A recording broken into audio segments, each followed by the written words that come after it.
gentlemen, welcome on back. It is yet another week of Super Smash Bros. Action here on the EGF channel. My name is Upmind for now, as we have ourselves a banger matchup to open up our stream. It is DePaul University facing off against Mississippi State. These two teams, undefeated. We've seen some banger matchups between, really these two teams this entire season. I mean, we had what was a stomping of UConn by DePaul last week, and at this point, we have a lot of momentum. We have a lot of standings riding on this one game alone, and we're not going to waste any more of you guys' time. We already got into what was like a 25-minute delay, something of the sort. We're heading right into game. We're going to start things off now with Icaro facing off against Connor Sanders. It's a little bit of a tongue twister because I want to see like Colonel Sanders, but it's Connor Sanders. Icaro playing under the tag Ego, and Connor playing under the good old MSU tag. So Bayonetta versus Yoshi. What a way to start things off. Not exactly a very popular character, to say the least, in Bayonetta, but it's made a resurgence as of recent, and Icaro has been quite the all-star with this character, has already booted on so much damage. I'm actually kind of surprised that we didn't really see Connor Sanders go for that double jump a little bit earlier on, but wow, don't do it to him. Icaro already had to pick him up off of what was a down air right into that up air combo, or right into the up air strings. Very lovely to see thus far from Icaro. Just keep booting on the pressure, but that is just nuts. Egg gets thrown right at him, witch times it, and then goes for the F smash from downtown. First stock already taken in absolute style. Icaro going nuts. And again, ladies and gentlemen, I will be going solo for now. We do have a second caster coming up in just a little bit. But for those in Twitch chat, for those cheering on for both teams, how are you guys doing? I see you guys. Hey, we see some smilers. What's up? Any smilers in chat? Beautiful, beautiful stuff. Some chip here and there coming in. Connor Sanders already booted on. Just 70%. Nothing too crazy. But it's really just maintaining distance purely because Icaro, he was the one that really set the tempo up for this game. And not only that, but he's playing perfect space. He's really just playing bait and punish. Just not exactly empty pressure either, but really just waiting just for his opponent to input first, and then just capitalizing off of that. Oh, that in itself was empty pressure right in front of Connor Sanders. Now goes on the offensive a little, now that both players are at about the same percent, just about 80. Good approach, but couldn't exactly go for the second hit of down tilts. Back in it, good back air. Still gonna chase super deep off stage, and he is dead. Does not have that second jump. Ended up getting swooped on away by Icaro. Now this is a huge lead to start off our set. I mean, 2 stocks already. That's already 2 points up. Could extend this all the way to a 3. And look at this again. Just SDI forehead. You'll be fine. 30% already taken away. Still waiting up. Approaching with a back air. And now again, just pressuring off ledge, but not even going for any input, anything of the sort. It's just good pressure. But hey, there you go. Connor Sanders knocking him up. And then waiting out for what was the tech chase, reads out the roll, and gets the up smash. Beautiful, beautiful stuff. Now here we go again. Even more, just 3% for Icaro, knocking Connor all the way up to 120 at this point. Of course, Yoshi hits like an absolute truck, can be able to make his way back into this one. No issues, but seriously, just has to get those meaty hits at any point. But again, Icaro assaulting that shield, finally catches a window of opportunity, gets the back air, and that's going to be game number 1 going towards Icaro. Game 2 coming up next. Don't really know what map it's going to be or anything of the sort, but I think we could already kind of see what this whole set, not exactly the set, I can't exactly say that, but what this game is really going to be all about. Icaro's an all-star. He's done great thus far this season. I mean, just last week, he ended up taking his opponent in a double 2 stock fashion. Now I'm going to keep going because I want to see more, because my guys, I've been out for 2 weeks, I think, 2 weeks from an EGF broadcast. So I'm high-key just trying to keep up with some of these teams. And again, they keep making moves. I keep missing them. So, let's see at this point. DePaul. What happened the last time that we saw Icaro play? Icaro did not play in week number 2. Interesting. So there's been some moves back and forth for this lineup. I see. And it looks like Matt Beach is actually the person that got replaced on this team, most likely a sub or something of the sort, or might be permanent because Matt Beach didn't even play last week either. So DePaul, although they already had a good squad, they really had a good team. You had Matt Beach coming in for week number 2, maybe week 1. I can't really say that too early. Matt Beach was just a week 2 sub.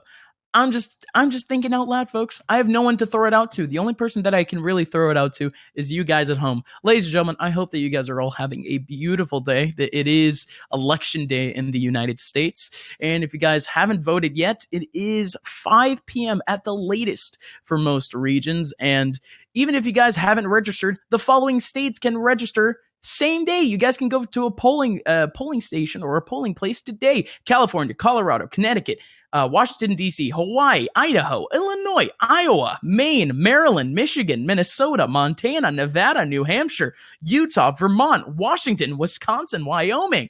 Ladies and gentlemen, you guys should go vote. But, of course, politics aside, we're going to go right into the game where we have game number 2 between Icaro and Connor Sanders. And it's going to be on Battlefield. This, I would like to assume, does, at least tend to go over towards the side of Yoshi. But from what we've seen thus far with Icaro, just with small mechanical things, in terms of just wave landing, really playing around the PS2 platform super well in game 1, I really don't see just a major advantage anymore between these two players. Icaro is just on another one at the moment. But here he goes again, down tilting in, gonna get blocked out. Good stuff, again, from Connor Sanders. This time playing a lot more cautiously. But that's exactly what he needs to just keep on doing. Because some way, somehow, Icaro always finds at least a little bit of a window of opportunity to just get a chip hit in. Just a combo starter to get things going. But once again, these two in more or less a weird situation where it's just Icaro kind of, again, empty pressure throughout the stage. You don't really have a linear opportunity where he is going to attack. But in we go again. Oh, okay. Forward throw does actually send Connor Sanders a little bit farther than I expected. But he is still alive. It is a chunky little dinosaur, to say the least. We've seen a lot of good witch times thus far from Icaro. One of them ended up connecting for a kill in the last game and still has been capitalizing on, again, these small opportunities. In we go again. Nice little dash attack. That could have broken shield, but he lets go. I don't really know if he let go or anything of the sort, or if it was Sour Spot. I might have missed it, but my lord, he was certainly dead from that. Still alive, though. In comes Connor Sanders, landing in with a down air. He is still off stage. Icaro's fishing. Goes in for the nair, too, but he's not dead. Was a little bit weird, but he's still not dead.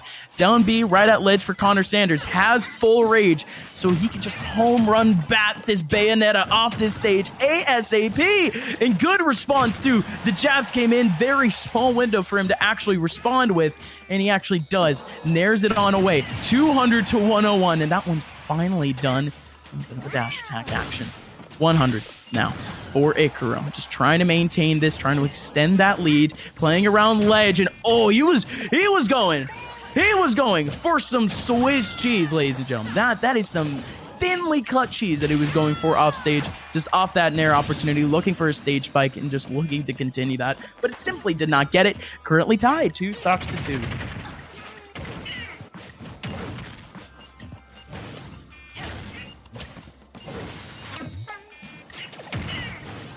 Oh, yet again.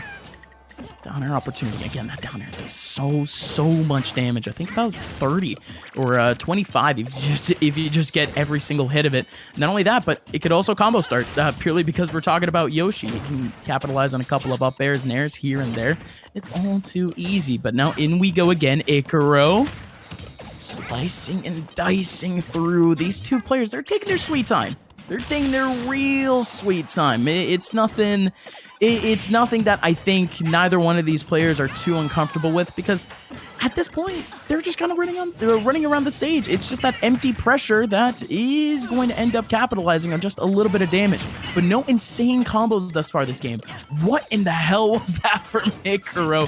Does end up connecting with the down B from Connor Sanders. And not only that, but he's going to be able to snag himself an up smash.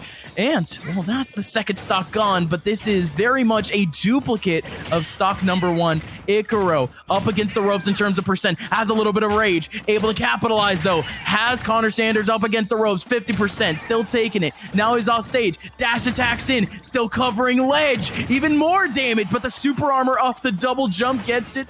Icaro. Oh, he's still going for it. How does he even have enough space? How does he even have enough jumps to even go for that attack? Unbelievable. And now at this point, Connor Sanders just desperately trying to take the stock. If you can't take the game, might as well take the stock. That's a huge, huge back air. Finally going to be able to take his opponent back down to only a singular stock. So again, even if he ends up losing, that's still one less point that his team did not have to take on before. But in the end, it's going to be done and dusted. Which time into up smash. And Icaro puts Mississippi State in shambles.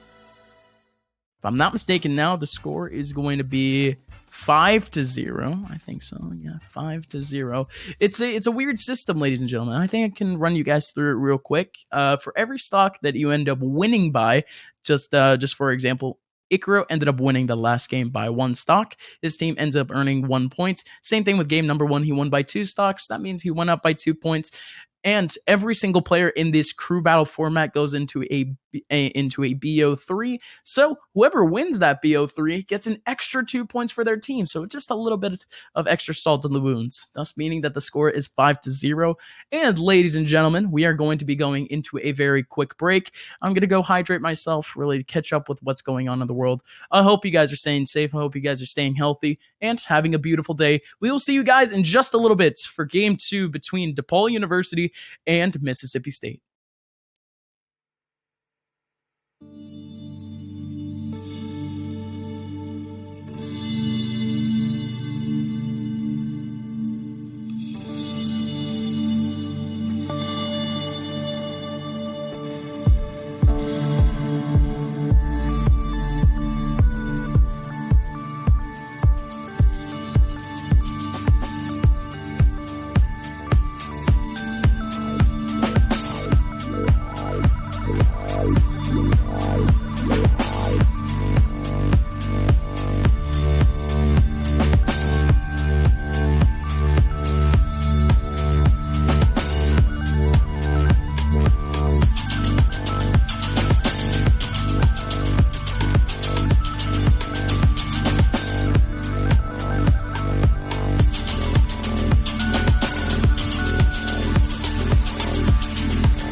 Ladies and gentlemen, welcome on back. We have game number 2 between DePaul University and Mississippi State University right here on the EGF stream. My name is Upmind, and we're catching up with the game now between Bobby Time and Renegade. Bobby Time representing DePaul University and Renegade representing Mississippi State. Now, Bobby Time, prolific with this Pokemon trainer, and I think that this matchup might just be a good old fun time. PT against Heavies, period, can be quite the combo show, but again, you can't really doubt the good old King DDD because of how hard he hits. Just like that, you already have stock 1 being taken from that ledge trap. Again, puts out the Gordo, lines up the F smash. It's good old dandy. Oh, baby. Renegade now has yet another opportunity to just stack on the percent. Charizard very early on for Bobby. Bobby actually, something that really impressed me was actually his Charizard play from a couple of weeks ago. Let's see if he can keep that up. But I think this matchup for Charizard, I was mentioning maybe PT might have a fun time against King DDD, but I don't really think that Charizard is really one of those characters that has a fun time, and currently he is getting kind of hit up by DDD at the moment. Oh, that back air in there. Almost combining from the two players, but good stuff again, covering with fair. Might have yet another opportunity to maybe ledge trump. Okay, flamethrower does take him off, just a little bit more damage, but a simple little F-tilt will finally take that first stock. Now in comes the approach off the Gordo, but couldn't exactly get anything. No grab, even more damage being done by Bobby Time. He's trying to return this game back right in his favor, just off of a singular stock. Going for a cheeky down air right through the very ledge. Nair and back air. There you go. That's kind of the combo that I was mentioning earlier that almost ended up clanking earlier. And whoa. A bit of a that. Well, I won't even call it that. Just a cheeky little kill coming in from good old Renegade, and now he has a huge opportunity to really take what might be some upset points for Mississippi State, but really has to somehow escape the wrath of Ivysaur that's just knocking him up again and again. Again, you get caught in one of those combo starters, especially as a heavy, you're just gonna keep kind of grinding on percent. You're just going to keep getting farmed. But again, I like that approach, just trying to cover as many options as possible in terms of Renegade, even up air to right through ledge, right through stage. So that again is a very good option. Just try to space out a little bit and get some extra damage. Nair into back air, coming in for Renegade, booting on even more damage. Bobby getting pressured out towards ledge, had to jump there, either that or roll, and he escapes the throw or escapes the grab. Back air finally equalizes things back to last stock. Oh, Bobby is going to go to Squirtle. Again, DDD. Oh, super heavy hitter. So if that Squirtle even gets touched, he's going to be gone. 130. Charizard, almost full rage at this point. Again, just keep assaulting that shield. Gordo covers him up. Now at this point, he's really at full rage. Trying to make his way back. That Gordo is just taking up so much space. That F-tilt could have just done it, especially with how much time that hitbox actually lingers. That get up almost did it for him. Bobby holding on to shield, finally gets something done in terms of a back air, even a fair. He doesn't tech at all. Oh man, okay, does approach with a nair, but the Gordo is gonna take him away. Game number 1 is gonna go towards Renegade. Mississippi State, they have points on the board. That's 1 for them thus far. Man, oh man. Hey, we actually do have some action here in our stream, folks. I mean, from what I was kind of thinking for this matchup, DePaul, they had what would be the more confident squad. But now, I mean, this Mississippi State team, you can't really count them out. I think they've had multiple players, in a sense, be replaced for their squad throughout the last couple of weeks, really just trying to experiment with other players. Although they are, again, it's not exactly the same thing as DePaul, but they still are inserting players here and there. It still is very early on in the season, so you never really know what type of players are going to step up for the team and really get themselves a couple of points. But if I'm not mistaken, this is the debut for Renegade, so who knows? Who knows what type of stuff that he has for us here on stream. Hey, For all we know, he might have a sick DDD, which, again, Bobby Time, he has been a player that is kind of known to farm. Just like last week, he ended up taking 5 points for his team, and again, very consistent. That's really the whole theme with this entire DePaul roster. They're very consistent in terms of just snagging points. It's a very solid one, to say the very least. This is a team that's, from the lineup that we had kind of going into the season, this is one that I kind of chalked up to just be kind of an easy go right into playoffs. But of course, adversity faces them, and now Mississippi State, they have a big opportunity now to take away Bobby Time and really potentially tie up this game, or at least get close to it. After this, ladies and gentlemen, it is going to be ADR facing off against El Jefe. ADR representing DePaul University, El Jefe for Mississippi State. That'll be a fun matchup, I think. I think ADR was supposed to play this game too, so the lineups just change all the time. So I might just be completely incorrect. It is what it is. Ladies and gentlemen, I hope you guys are having a good day. My hair is a little rough today, honestly. It's a little dry. It's not exactly the fro that you guys are used to. I think because my green screen has like this weird little mop effect. Is what it is, right? We're vibing. Game number 2 between these two should be coming up in just a little bit. They're ready. Let's head right into game. Ladies and gentlemen, big opportunity for Mississippi State once again. Take a couple of points back into this set. Again, didn't really expect DDD to be a competent matchup for the Pokemon trainer, but hey, let's see what happens. What map do we have? What stage do we have? Ooh, Town and City. So very interesting. I mean, Town and City, don't really know if I just don't know DDD. Like, no matter what I say here in terms of just opinions, I just don't know DDD. It's just one of those things, right, that you just can't watch all too much. But I would like to say that Pokemon Trainer can have quite a fun time on this stage. And, I mean, you kind of see a little bit of the platform play coming out from Bobby Time. And not only that, but covers up the roll. Still a little bit extra damage. He's going to have to really work to kill DDD. But Ivysaur, again, has a couple of very trusty kill options, so it can't really be all that bad. A little bit of a suck there coming in from our boy Renegade. But even then, Bobby Time still booting on the damage.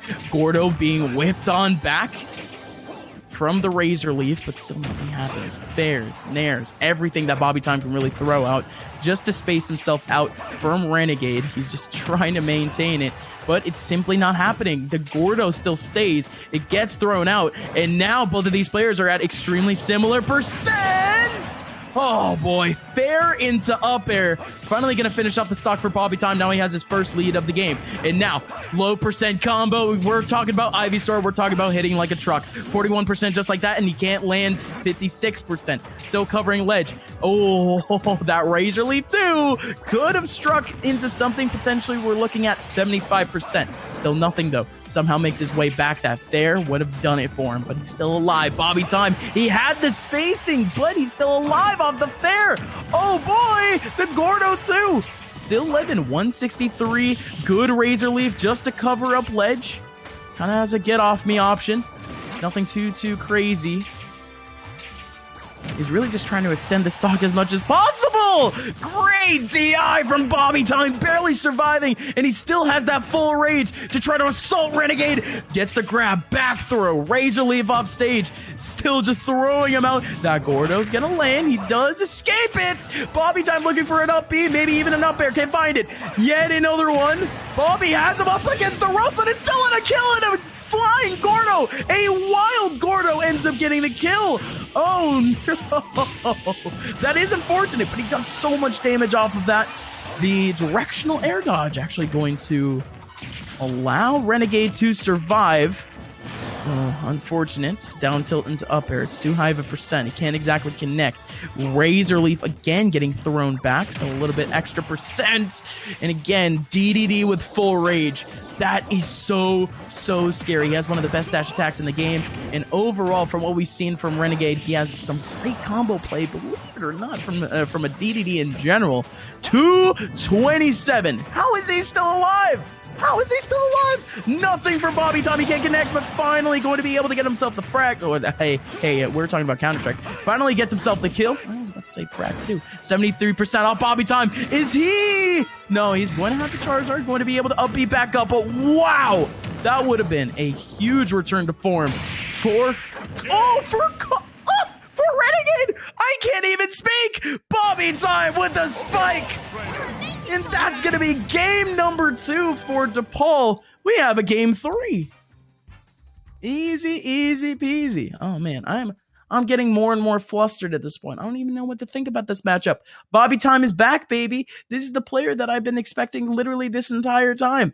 And I'm just glad that he's back and at it. And with a Charizard, of all things, too. Again, we sort of expected it.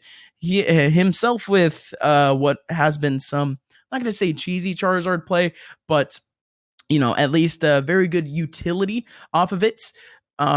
It's been fun to watch. In a sense, it's able to take really good damage, and not only that, but in terms of Bobby, he really pulls it out way too early in terms of stocks in comparison to other Pokemon trainers, and it is a joy to actually see what he could actually pull off in some early stock scenarios. Really, just try to combo up and try to get as much freedom off the damage as possible. It is cool. It's a fun time. Game number 3 coming up now. This is a crew battle format. It's a very weird one, so I'll catch you guys up in just a little bit. But all that you guys need to know is that the score currently is, I think, 7-1. Are you serious? 7-1? Folks, if you guys didn't know, I'm a Brazilian. I'm not very happy with the scoreline. It's almost like every time that I commentate anything, I just get cursed in some way. It hurts. It really does hurt. But I don't think any of you guys care. I think you guys really care about the game that's about to come up. It's still going to be King DDD facing off against the Pokemon trainer. It is still going to be Mississippi State facing off against DePaul. And this one is worth a whole lot of points. We're getting right into the game.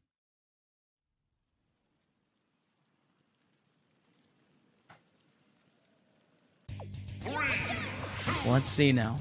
Do we get ourselves... Oh, we get ourselves Smashville this time. Interesting. Okay. I think at this point we are seeing what is maybe a bad option. I kind of like PT's chances on Smashville in comparison to Town and City, but that mainly just might be me and my inexperience in this matchup. I always got to cover myself up. It's that insurance, folks. Bobby Time now. I mean, both of these players almost immediately within 20 seconds, they're already up to just about 60+%. Bobby Time up to 90 off of that one. Gordo still covering up space now as Renegade. Oh, I love the option coverage again. It's super easy to cover options with King DDD. You knock the Gordo up in one linear direction, get yourself an F smash or an F tilt that lasts forever, but it just doesn't work out in his favor a little bit later on. Back air from Bobby Time. The little spicy tan is going to be able to take at least stock number 1. 146 now on Bobby Time. These two guys just trading off nairs. None of them can really connect.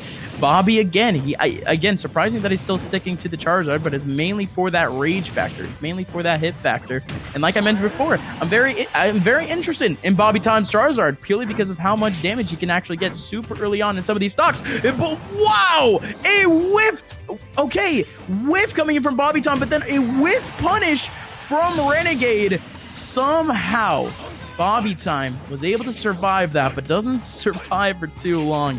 Again, that up B out of shield, not exactly a bad option. It's a fun option for Charizard. But hey, now at this point, you have the Ivysaur back. Low percent equals chunkier damage for King DDD. Getting up at least, what... Yeah, it's just even at this point. It's pretty much even. Bobby Time has to collect this on back.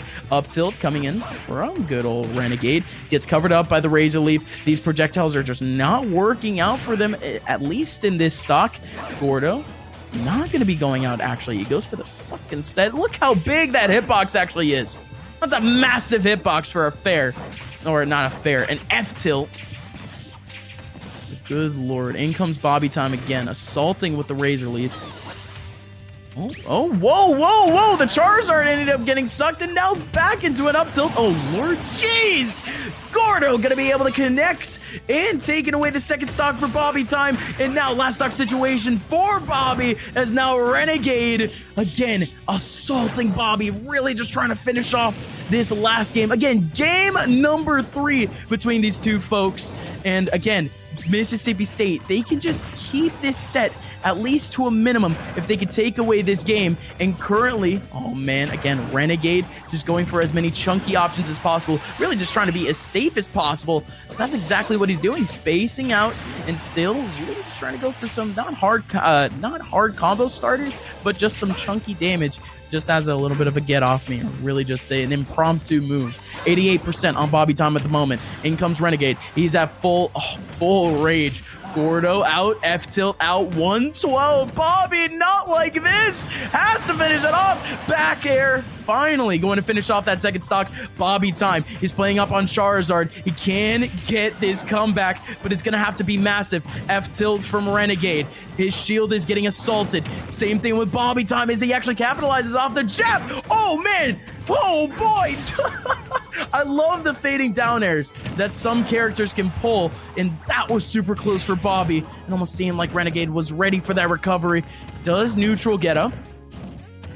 Gordo covering again. Oh, that fair could have been a little bit of a punish, but the Gordo is going to finish things off. Renegade, in his debut from Mississippi State, is going to take a W for this team. And, well, they're still making up some pretty decent pointage. The score is 7-4, and what a performance from Renegade. All right. Well, ladies and gentlemen, it's been entertaining, and it looks like we actually do have ourselves a ball game. There's a reason why both of these teams are undefeated thus far this season, and they're really looking for some separation from that mid-table. So let's see if they could really step up to the plate. Again, the scheduled matchup that we have coming up next, again, subject to change, is ADR facing off against El Jefe. You guys don't want to miss. Oh, looks like we do have the change. Ego facing off against El Jefe. Again, my producer's laughing in my ear purely because, again, like I mentioned, subject to change. But it is what it is. Ladies and gentlemen, we'll be right back with game number 3 between DePaul University and Mississippi State. The score is 7-4. You guys don't want to miss it.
Ladies and gentlemen, welcome on back to the stream. My name is Upmind. We have ourselves DePaul University facing off against Mississippi State University. And this is a weird matchup, but it's a fun one. Me Brawler facing off against Game & Watch. And, well, that's interesting for me because I think my roommate can even hear me at this point. I play Game & Watch. My roommate plays me Brawler, so I'm very familiar with this matchup. I would like to say that Game & Watch does take this one, but, well, who knows at this point. If he's super aggressive and really wants to get in the face of his opponent, Ego, this could just work out in his favor. But, again, Ego playing up on the me Brawler. We have El Jefe playing up on the Game & Watch for Mississippi State. So this one could get interesting. On PS2, it's very much neutral for these two players. Game & Watch, I feel as if is very successful on almost any stage. Me Brawler definitely going to be depending a lot on platforms, and just like that. That's going to be a massive early kill for Ego. All right, good stuff at least. Try to cover up ground here. Is none other than El Jefe. That get-up attack. He absolutely needed it. And now still capitalizing on back. Gets the bomb out. Trying to cover up with the good old fishbowl, but nothing with it. Oh, man. That chair, too. It's just so much shield pressure. That's the thing with Game & Watch, too. It has really good neutral play. Has really good aerial play. But not only that, but it's just so much shield pressure. And you really have to know this matchup to try to kind of wade around it. Really good patience too. Because Game & Watch, yes, a lot of shield pressure, but he's not exactly going to break your shield. You're just gonna have to wait for a window of opportunity. 173 somehow here on Ego, still surviving, but that chair, it's a little bit of a sour spot, and it's not going to kill. All right, Ego's still alive. Again, more than enough for full rage. Want to be able to get that up B back in. Oh, that suplex would have done it confirmed, 20%, but still nothing of the sort, nothing crazy. Bomb finally connects. That's going to finish off stock number 1 for Ego. And so much shield pressure just from Brawler. That's not something you see every day, especially with the with what is, I think it's like neutral B, something in the sort. Maybe down B. Again, no one teaches me these things. But well, hey, at this point, we have ourselves Ego, currently firmly in the driver's seat. El Jefe spacing out. Yep, double bomb, easy peasy. He was looking for the jabs, maybe looking for a jab block, but just couldn't find that one hit. Ego, of course, up being back and forth. It's that same annoying up B that you see with a lot of characters that you can just essentially up B really safely. Up B out of shield, up B for coverage on ledge, all of the sorts. No jump, but that kickflip is definitely going to help out. Yet another up B. So much damage being done, of course. Just sliding on out is El Jefe. Almost took that F smash, one of the most deceptively strong F smashes in this game. And there you go. You miss out on a roll, you're gonna get punished with side B. Massive from Ego. Ego is going absolutely nuts right now. Still has yet another opportunity to snag himself a couple of points for his team. Maybe a 2-stock victory, but has to close it out first. That kickflip, he has been recovering high almost every single stock, like without fault. So I don't think Game & Watch really has too many tools to actually cover up for that high recovery. And he goes again. Ego, you absolute legend. And still pressuring out. Waiting for the approach, waiting for the landing. Double bomb again. Oh, Ego still looking for even more damage. Cheeky. Looking to kind of confirm things out.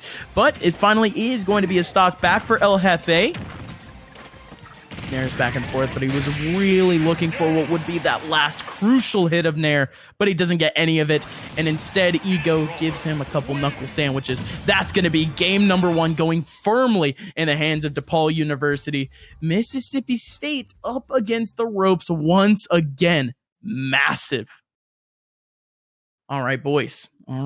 So like I mentioned before, this is a very familiar matchup for myself. Again, this is just me talking. This is just personal talk between you guys. Me and my roommate would go to locals. We go to regionals all the time down here in Central Florida. And yeah, my roommate plays Brawler Ganon. I play Cloud Game & Watch. I mean, mainly Cloud, but Game & Watch Pocket. And this matchup is very weird. Game & Watch likes to take really what is a more bait and punish type play style, especially in this rushdown type matchup. And really what we're missing at this point from El Jefe is just the cheese. It's literally all that we're missing. It's just the cheese. Where the up B is out of shield. He's getting assaulted this entire time, but is really not covering any of those landing options. Ladies and gentlemen, it's starting to get a little bit rough. And I think at this point, really the only stage that he should really be going to is just Yoshi's Story. I said that Game & Watch, he is pretty solid on most stages, but if we're being completely honest, Yoshi's Story is going to be probably his best option. But you also want to restrict the platforms for Mii Brawler. So I don't even know what this guy can even go for anymore. It's a tough scenario. It really is. But we are waiting up for game number 2. I see you guys talking anime. But we're talking JoJo references? Someone said that JoJo's is mid. JoJo's is like, it's a beat here. It's fine. I'm not exactly an anime connoisseur, but I at least know my mainstream stuff. And I don't think I'm going to be making any JoJo references at all throughout this game, boys. I don't think I'm going to pander that much to Twitch chat. But hey, we are waiting up for game number 2. Again, we don't know stages yet, but it's going to be that same matchup, Game & Watch versus Mii Brawler. Let's head right into it. Game number 2 on the board between Mississippi State and DePaul University. Let's get into it. 3, 2, 1, go! Okay. Yeah, this stage is good for Game & Watch. Okay. Smashville, he is really going to have to take just full control of this one platform period. But that's the thing. Suplex, especially after the patch, it's so good. It is so good. And especially if you get knocked up and you do not tech roll or you just don't tech whatsoever, if you get red out there, you're going to get what is a flowchart suplex that could potentially take you to like a 50% combo just off of pure suplexes. So Ego, he has it running. He's all good. All right, tech get up. Coming in for El Jefe. Now all he has to do now is just cover up. Oh, cover up stage. And he runs up with the up smash. Massive early stock. He absolutely needed that. But now, Ego, no, you definitely don't want to go off stage. Going off stage against a Game & Watch, especially as a Mii Brawler, you are screwed, ladies and gentlemen. It's not great by any means, but wow, that could have almost been an early kill. They held on to F smash just a little bit longer. That could have just been it. But again, the hammers is a little bit cheesy. And this stock is donezo. No! Did he just save? What are you doing? He just saved Ego! Oh, no. Well, Ego, what are you going to do with this opportunity? Almost full rage. Going for, again, just the punches. I'll call it that. Just the, what is it? Fly like a butterfly, sting like a bee, whatever it may be. But, hey, Ego, assaulting that shield. Oof, he does escape that bomb there for a second there. Now he's at full rage, 150. But, again, down smash from Game & Watch. Again, it covers up so much space. He's going to be just fine, but up! You got to do something. You gotta do something there, El Jefe, off of shield. You know you have the options. You know you got it. And there you go. Ego, he's looking for the suplexes. It's all too easy. Like I mentioned before, you can take so much easy percent off of suplexes, especially at the early percent where your opponents just simply don't know kind of what that flowchart really is for Brawler. It's fun times. Maybe not a fun time for Mississippi State, but it's a great time for Ego. He's made up so much space in such little time. And now, okay, at least has his opponent up at a high percent, and the stock in you can't hold shield against Brawler. That's the thing, ladies and gentlemen. Now Ego has his opponent up to 109, and Game & Watch is very much a light boy. This stock could be done in a flash. Ego was down an entire stock, but now, okay, this is really where we see neutral pressure, not just pressure, neutral control from Game & Watch, where now Ego can't exactly make his way in, and if he does make his way in, probably gonna get hit with an up B, probably gonna hit with a chair, something of the sorts, and a couple of up airs. Good usage of the kick flips, trying to make his way out. Ego again with the approach, back air coming in from El Jefe, just trying to connect, and that's the stock. Stock down. Last stock. Ego, can he potentially take this one? I could maybe see it happening, but look how much pressure. Look how many options that were covered there by El Jefe. That is absolutely massive. Game number 2 taken by Mississippi State. And we, ladies and gentlemen, once again, we have a ball game. Game number 3 in our hands coming very, very soon. Again, the score currently is 8-5. So this is anyone's game. Anyone's game at the moment. If El Jefe takes this one, he could potentially take his team right with him. Tied up. If he takes it 2 stocks, could potentially get the lead. So this is huge. This is absolutely massive for Mississippi State. Now, I want to see a quick something if I have this right. I don't want to assume, but I've heard the name El Jefe quite a few times, and it's weird purely because I know a couple of people in just the scene period with the name El Jefe. If you guys know where he's from, please let me know what region he's from, because that's really how I associate people. It's really just through regions. If you guys know where he's from, of course, not just from Mississippi State, but otherwise, please let me know in chat. Someone asked me, what's my favorite type of tree? I saw that video, just kind of overthinking. Like, oh, what's your favorite type of tree? Are you a birch? Are you a birch? Are you an oak? Something of the sort. Yeah, no, I've seen it. I think I'm more of a sakura. Very, very lovely, very beautiful in terms of the petals. Easy stuff. He's from central Mississippi, Jackson area, so he's not exactly what I'm thinking of. It's all good. Appreciate it, folks. But now, going forward, game number 3, I'm trying to think of really stages that we could see a counter pick from Ego from. Again, platforms would be super optimal. I'm thinking back to Battlefield. Back to Battlefield for sure. But hey, we do just have to chill out and wait up. Again, I can remind you, ladies and gentlemen, because we still do have that time in our day. It is election day here in the United States. If you guys haven't voted yet, if you guys have, thank you guys very much for covering your civic duty for the United States. This isn't sponsored by any means. This is me just saying to you guys, please go out and vote. The following states, and I'll be going through this entire ramble, almost this entire stream, but all I'm saying is that there are multiple states that still accept same day registration, voter registration. And if you guys haven't voted or registered yet, please do so. California, Colorado, Connecticut, DC, Hawaii, Idaho, Illinois, Iowa, Maine, Maryland, Michigan, Minnesota, Montana, Nevada, New Hampshire, Utah, Vermont, Washington, Wisconsin, and Wyoming. If you're from any of those states and you haven't registered to vote and you haven't voted, I mean, please absolutely do so. I mean, if it's safe though, absolutely. That's the thing, right? So you don't exactly want to be in quarantine for any longer, but if you can, please go vote. Please do so.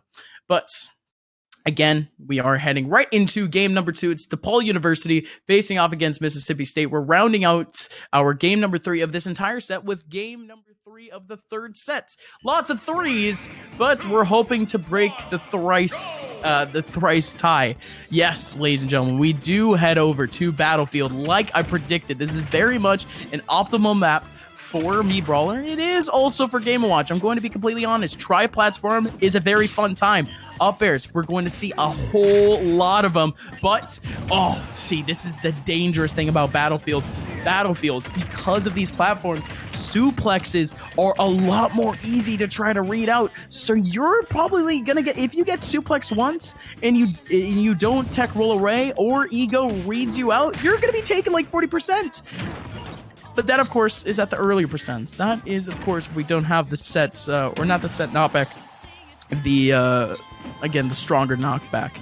But we still have what is a little bit of pressure over towards ledge onto El Jefe. Still just trying to capitalize off of a couple of up airs. And again, that again is going to be the dynamic of Battlefield for a lot of Game & Watches. And, okay, dash attack in, covering up. Oh, man, do you have the meats? I guess he's being provided at least a little bit of sausage. My boy, El Jefe. He's cooking, but can he be whipping? He's got to get the kill. Ego. Oh, man, unbelievable. I don't even know if he let go of shield or if he actually just got shield poke. That is huge from Ego, catching off that first kill, and now has an opportunity to extend his lead. Now, again, it's that Game & Watch thing. You just throw out options, right? It's all calculated, folks. Just trying to throw out as many options as possible. It's like that flashback type moment where, again, you just get a single whiff of danger. You just have to evade it some way, somehow. Ego trying to read out the landing with the suplex, but still covers up the platform with an up B. So much damage being done. Tries to cover up the neutral get up with suplex too. And how does he keep connecting with that move? That is so unbelievably crazy to me. El Jefe, up B, trying to catch up with an air, but it's not going to happen. Up B right on platform, and unbelievable that almost killed. Oh, man, Ego. All of these options. And again, I'm saying that I practice against the Mii Brawler. I'm just so confused at the moment. We have a little bit of an Evo moment. Again, multiple parries, but it is what it is. That's a little bit of a commentator's term, as, again, it's used all the time, but I think we can throw this game off to the wind. Ego is just too good at the moment. That one certainly did shield poke. Dash attack is going to end up killing. But Ego, you're absolutely nuts. He only needs one more stock to take away this game and potentially extend the lead for DePaul University, but still needs at least a little bit more space. More jabs coming in for him. He's been depending a lot more on jabs in this game. Nair going to take his opponent right off stage and still covering up ledge, getting all these options, but he goes for the F smash, just trying to connect on what would be maybe even a 2-frame that could have been right above ledge, but simply does not catch it. Ego, down tilt, couple of up airs, because why not? Oh, but I'm a Mexican standoff. No way we're seeing the hammer. No effing way. Oh, no. Yeah, no, he's cooking. Yeah, you're going to get caught in that. If you get caught up close, you're going to take a whole lot of damage. And not only that, but the knockback is so... The angle is so ridiculously janky that you can't exactly tech at the right time. So he is going to get exploited for that. But Ego, you absolute legend, reads out the roll. He has nowhere to go. And game number 3 is going to go to DePaul University. They take a big lead now, as they're going to go all the way up to, if I'm not mistaken, 11-5. We will get, of course, confirmation on that. I think it is, of course, 11-5. But wow, what a game. Mii Brawler versus Game & Watch. That's a matchup. That's all I'll say about that. That's a matchup. We have game number 4 between these two teams coming up in just a little bit. The scheduled matchup for now, again, it could change at any time. It's ADR facing off against Apparatus. Again, this set is anyone's at the moment. It really could go either way. DePaul University, they could confirm this whole dub just with this game alone. But if Mississippi State takes game number 4, we're going to see something that we don't exactly see all too much in our crew battles, and that it goes down all the way into a game number 5 where the victor is going to have to win out by just a couple of points. You guys don't want to miss it. It's starting to get a little bit dramatic. We'll be right back in just a couple of moments.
and gentlemen, welcome on back. Of course, it is Mississippi State facing off against DePaul University.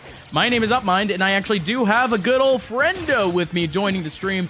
It is none other than Overwatch caster Steptalent. How are you doing, buddy? I'm doing great, man. I'm stoked to be casting some Smash tonight. It's something new for me. It's something I've wanted to do for a long time, and I could not be more excited. And right now, this game already looking like a good one. No, absolutely. It's going to be Skull Kid facing off against Mr. Man. It is Ness against ZSS. So we're going to be seeing bodies flying this entire time. This is as, high octane as you can get in terms of just pure Super Smash Brothers matchups. So it's a fun one. Lots of pressure going to be happening the entire time too. You already see Skull Kid, not exactly empty pressure, really just trying to swing away with those aerials, just trying to get a singular hit. And especially with how Ness actually does kind of hit like a truck in this game, it is a little bit interesting. And that back air, back throw. There you go. Hey, my English is kind of faltering at the moment, Septuplets, but the back throw will end up killing. And now we have, once again, Skull Kid knocking up even more damage. Yeah, Skull Kid just already 40% into that second stock. The back throw from Ness is a lethal one. Pretty much anything over 75%, you're going to go flying. And it's interesting to see a ZS that's in this situation where she's going to end up losing this because Smash 4, we all know she was top tier beginning ultimate. She was at the top as well. And then here she is losing to PK Fire. And it's just not looking good for her. Skull Kid right now, though, in a really good position to already take the second stock. Oh boy, those are times well and gone. I do miss the Smash 4 days. I think my weeklies were more popping during that era. So, oh man, boy do I miss it. But hey, it is what it is. We have Skull Kid coming in with what is a little bit more of a meta character in comparison to what we've seen thus far today. And boy, oh boy, he has been knocking out so much damage. Yet another kill coming in for him, just based off the Nair. But now, Mr. Man, we haven't seen any opportunities for him in terms of just straight up combos. It's really just been hit and runs, just one-off chip damage. Yeah, as soon as Skull Kid gets in range for Mr. Man to really start doing that damage, Skull Kid ends up finding the first hit, and that is what knocks Mr. Man out of these possible combos. But there we go. There's going to be an up attack. It's going to find Skull Kid and take him out for the first stock, so that free stock off the table. Mr. Man, in a dangerous situation, they take, I don't know, maybe 30-40% more damage, and they are going to be in a pretty much lost scenario. And it is rough, but of course, we're really what Mr. Man is really aiming for is just some trusty Zairs. Really anything of the sort. It's a weird matchup, purely because of how evasive Ness actually is. You can't really catch him up with just a singular up air and just expect to actually get yourself a little bit of damage off of that. When I said that we have chip damage, he's going to take a lot of it.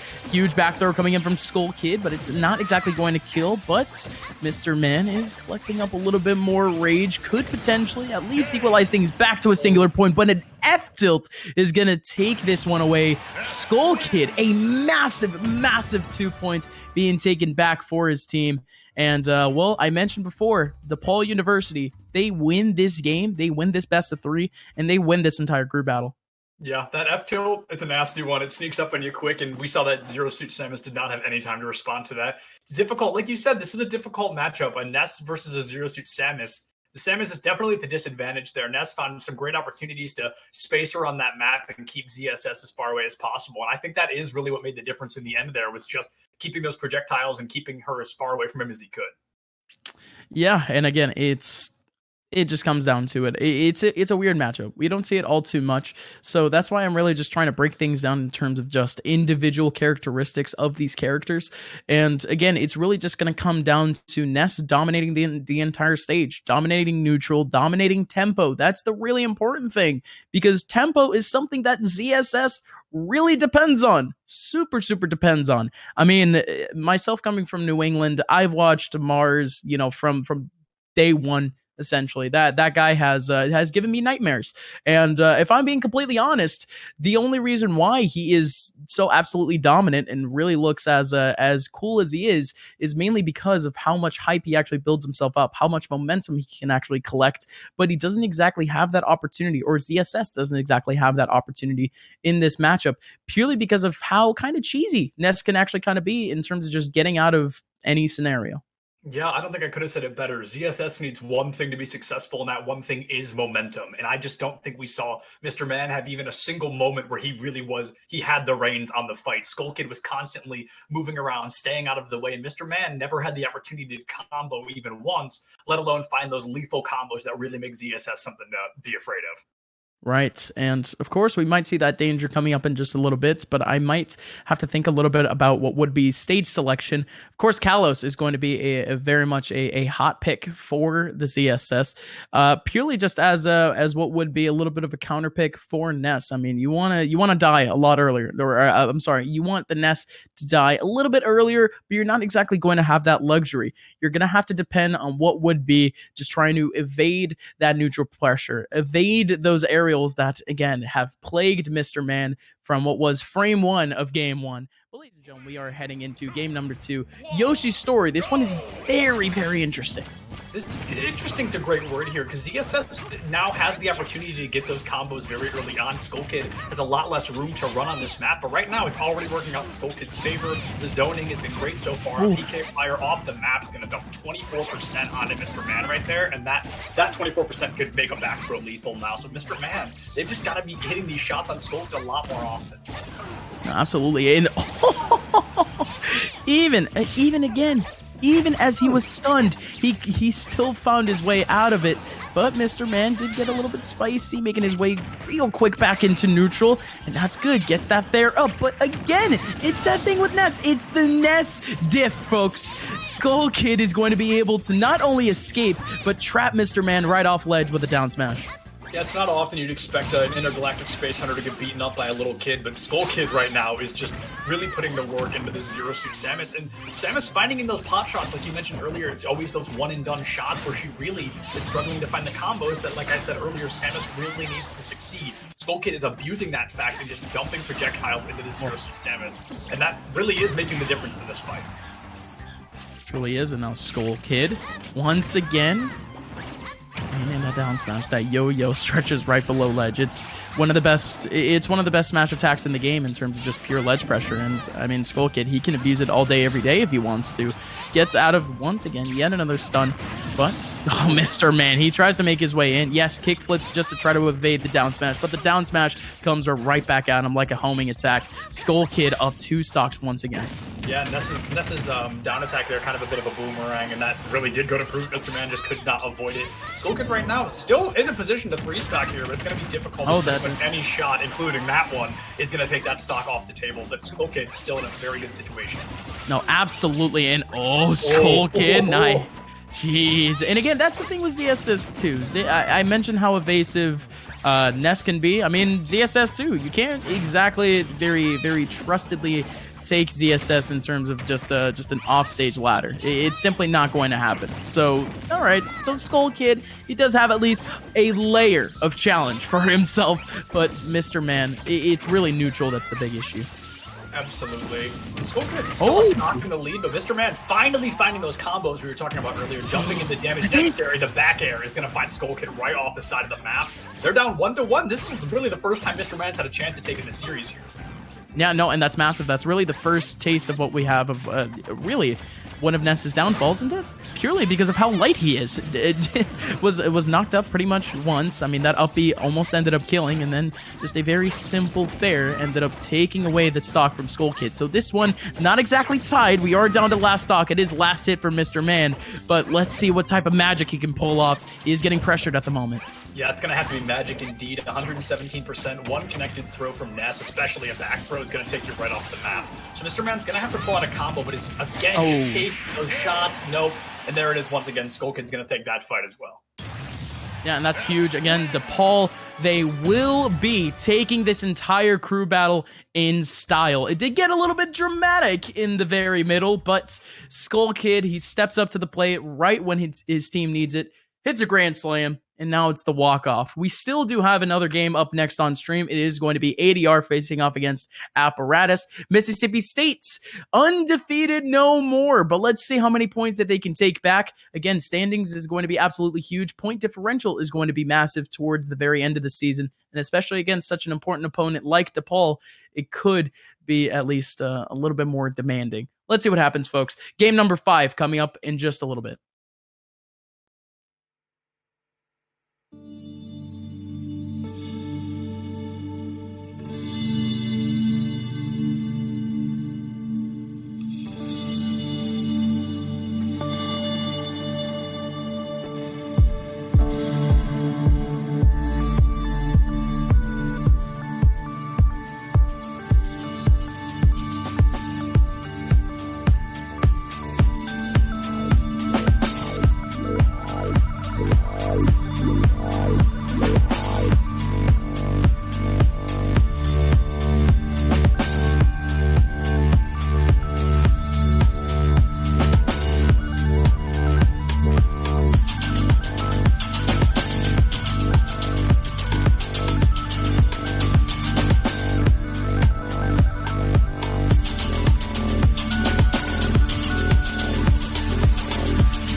Ladies and gentlemen, the set may be over, but the games don't stop. DePaul University and Mississippi State are looking for what would be a little bit of a bravo performance. ADR facing off against Apparatus, and my co-commentator here got a little bit of hype by saying Pac-Man. It's Rob v. Pac-Man.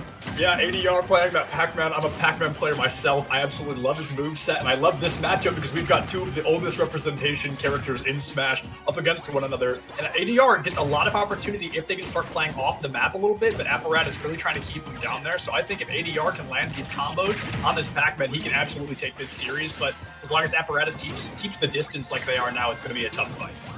So this might be fun for you to hear then, because EGF, we've been known to have more than a couple Pac-Mans. So Pac-Man is very much a hot topic here in EGF. So it's a fun time. But not only that, but Rob also. I mean, Rob has been an absolute menace in Super Smash Bros. Ultimate purely because of really how many options he can actually cover in this game. I mean, it's so quick, so fast, so heavy, and Apparatus shows it just a little bit. F Smash, you don't really see that's really being used as much as a kill move, but hey, if it works, it works. If it fits into your toolbox, you might as well use it.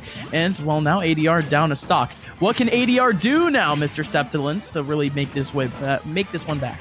ADR is going to have to do exactly what they're doing and try to use these projectiles, but Apparatus playing against a Rob is going to make that difficult because Rob's got just as many projectiles as Pac-Man, so ADR is really going to have to start finding this Rob off the map and keeping him there.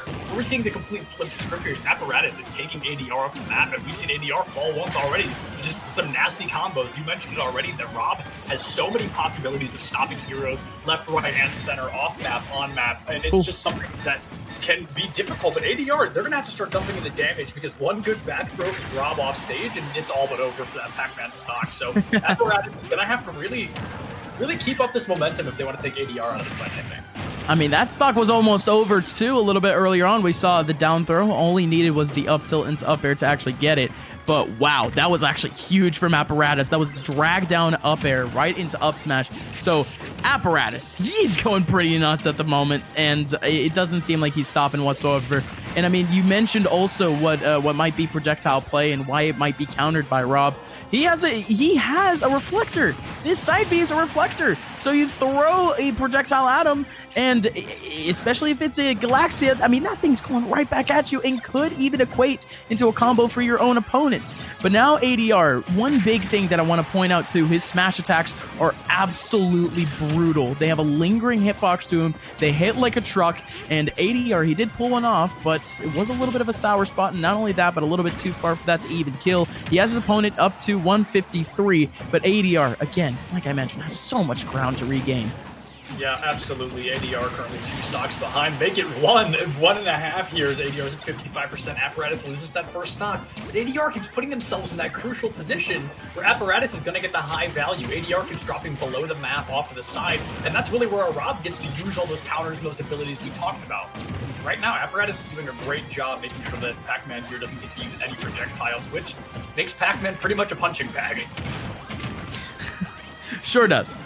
And it's a little bit weird to say that because really in the grand scheme of Smash Ultimate, a lot of characters have a really tough time trying to counteract Pac-Man, but one of the characters that does it pretty stellarly is none other than Rob. So this matchup in itself is pretty tough for ADR. I like that too. Apparatus showing a little bit of flair to him. He throws down the gyro right at ledge, and he tried to line himself up with the hit right into up smash. But again, just the little rotor arm, nothing too crazy. Gonna finish off the stock. But what is crazy is the point advantage now for his team. It's gonna be extended a little bit. It's going to be, or at least, I'm sorry, the deficit is going to be diminished. There you go. That's what I meant to say. Apparatus taking 2 more points back from Mississippi State, making things a 16-7 score line. And Septilence, have you gotten yourself familiar with our point system yet? Because it can get convoluted. I honestly have not, and I was hoping I could figure it out as I went along, but an explanation would probably be very helpful. Got it. One thing I want to comment on before we jump into the next map is how Rob was such a meme pick for both Smash Bros. Brawl and Smash 4. Yeah. And all of a sudden, Smash Ultimate, he comes out swinging, and he's just been pretty much a nuisance on the ladder ever since. Rob is such a niche pick, but a very effective one. And I mean, we saw it here. That was the best example we could have seen. Apparatus really putting in the work on that Rob. Yeah, and that's the thing with Rob mains. I mean, you mentioned the older games, and players who play Rob didn't exactly stop near Smash 4 and Brawl. I mean, we saw players like Rafi X, 8-Bit Man, all keep up with the character no matter what, no matter how trash the character might be. And they were literally given a silver platter opportunity with Smash Ultimate. Just like, you know what? You showed your devotion. Here's a character that will break your game. Use it to your advantage. And hey, it certainly seemed like it's working for a lot of players out there. But hey, now just to go back to our point system, for those that are unfamiliar, for those that are tuning in for the first time, this is a modified 5v5 collegiate crew battle. Each player from each team goes up in a best of 3 format. So for example, you guys are watching a game between ADR and Apparatus. And for each game, for each stock that you end up winning by, that is 1 point. So Apparatus, he won by 2 stocks. That is 2 extra points for his team. If he wins the best of 3, however many points that he got throughout that set, plus 2 more points if he ends up winning the BO3. So Apparatus could take now, I think, around 5-6 points if he ends up winning this game. It could be absolutely massive. But of course, this set is already done. DePaul University is currently up 16-7 for Mississippi State. Mathematically speaking, the max I think he could take is 12. But, ladies and gentlemen, we do finally have ourselves game number 2. Game number 2, and ADR jumped in with a nasty combo, hit an early 33% onto Apparatus, but dropped the combo and paid 28% in exchange for that. Wow, already up to 54 in the lead. ADR had is just gone already. And this is where we're going to see Apparatus really take the lead again. Doesn't give ADR the opportunity to move or get any projectiles out, and that's when this Pac-Man is really going to be at his worst. And again, Pac-Man disadvantaged state is brutal. It really, for both of these characters, if I'm being completely honest. Rob, he has a couple of more or less disjointed hurt boxes. So, I mean, you could really hit him from almost any angle, and that might be in itself a combo starter. So Rob isn't exactly the immortal robot that I thought that it would be, but man, already playing CS or what? Because man, what a snipe that was! Apparatus right now just putting on the works, just giving us a masterclass of how to play Rob and just hitting some combos we did not see even in the first game between these two. Apparatus really finding the necessary combos to take ADR out. It looks like he's adapted to ADR's playstyle, and now this Pac-Man's really going to start paying for it, but no! Finds that elimination onto Apparatus instead, so this is going to be a little bit closer than it seemed just literally 2 seconds ago. Well, that is massive. So ADR, he does bring back one, but that's just the F Smash special. That's just the Pac-Man special.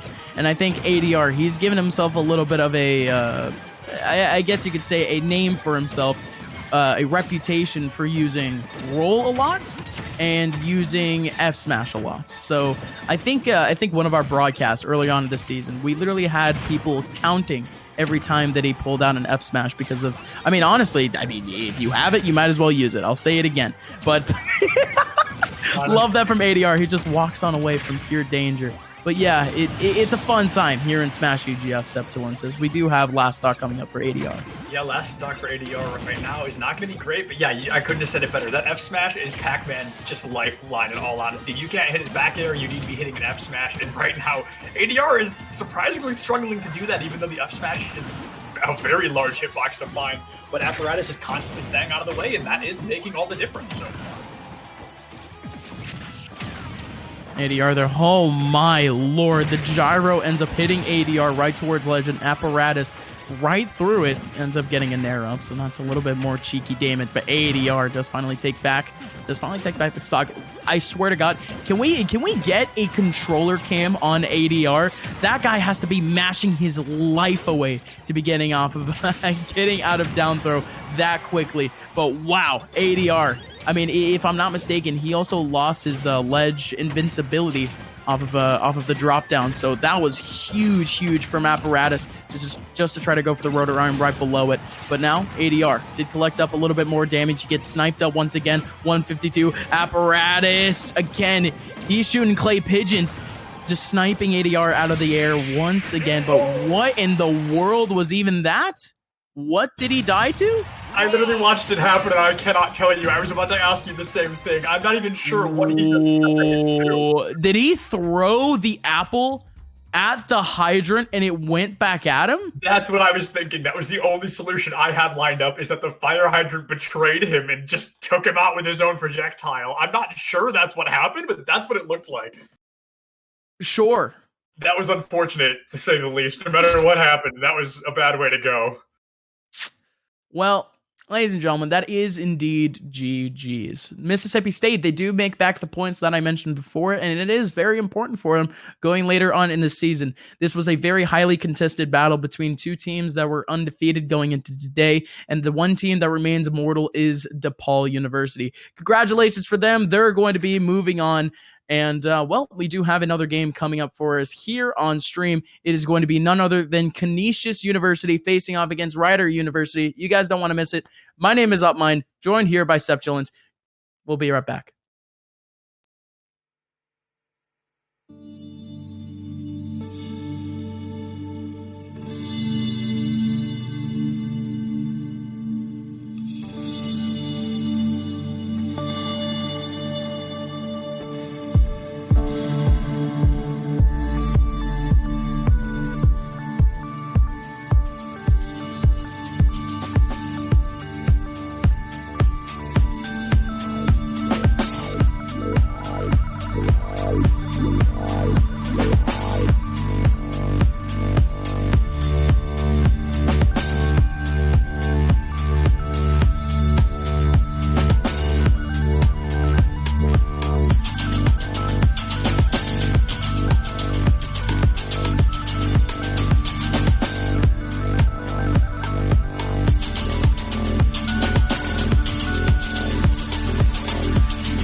Ladies and gentlemen, there are no delays here on the EGF stream. We are behind schedule, but we're about to catch up Fast and Furious style. It is Canisius University facing off against Rider University. It is E-Dog against 920. My name is Upmind, joined here by Septilence. And, well, this is a good matchup. This is two DLC characters going right at it. Yeah, we've got the fight of the newbies here, the Byleth versus the Terry, and Terry already getting very close to that 100%, which could turn the fight in his favor, but he doesn't have as much mobility as Byleth, so these combos are going to have to start coming out quick to even up his percentage. Yeah, rightfully so. And I mean, it's really, these two characters have just around the same amount of mobility. Byleth, however, has so many wide-spanning options with his aerials, so you're absolutely right. He hits like an absolute truck, and Terry Bogard does have a very tough time just trying to evade what is a very prominent aerial attack from Byleth. We do have a little bit of lag, but we're chilling. 100% on the dot. That's a rarity, but for Terry Bogard, that is so fortunate. That's so convenient because he does get that go right at 100, but he is down and out of there. That's going to be the first stock being taken by the boys of Canisius. He gets his go and then gets to go off the top of the map there. Byleth takes him out, but he's going to look for that stock return almost right away, trying to make this a clean 2v2 stock here. But Byleth has that pretty nasty recovery. It's going to get difficult. Wow, that was a lot of damage quick. Word, and it does combo too at earlier percents, as you guys just saw. That is absolutely massive. And Byleth has such a deceptively good recovery.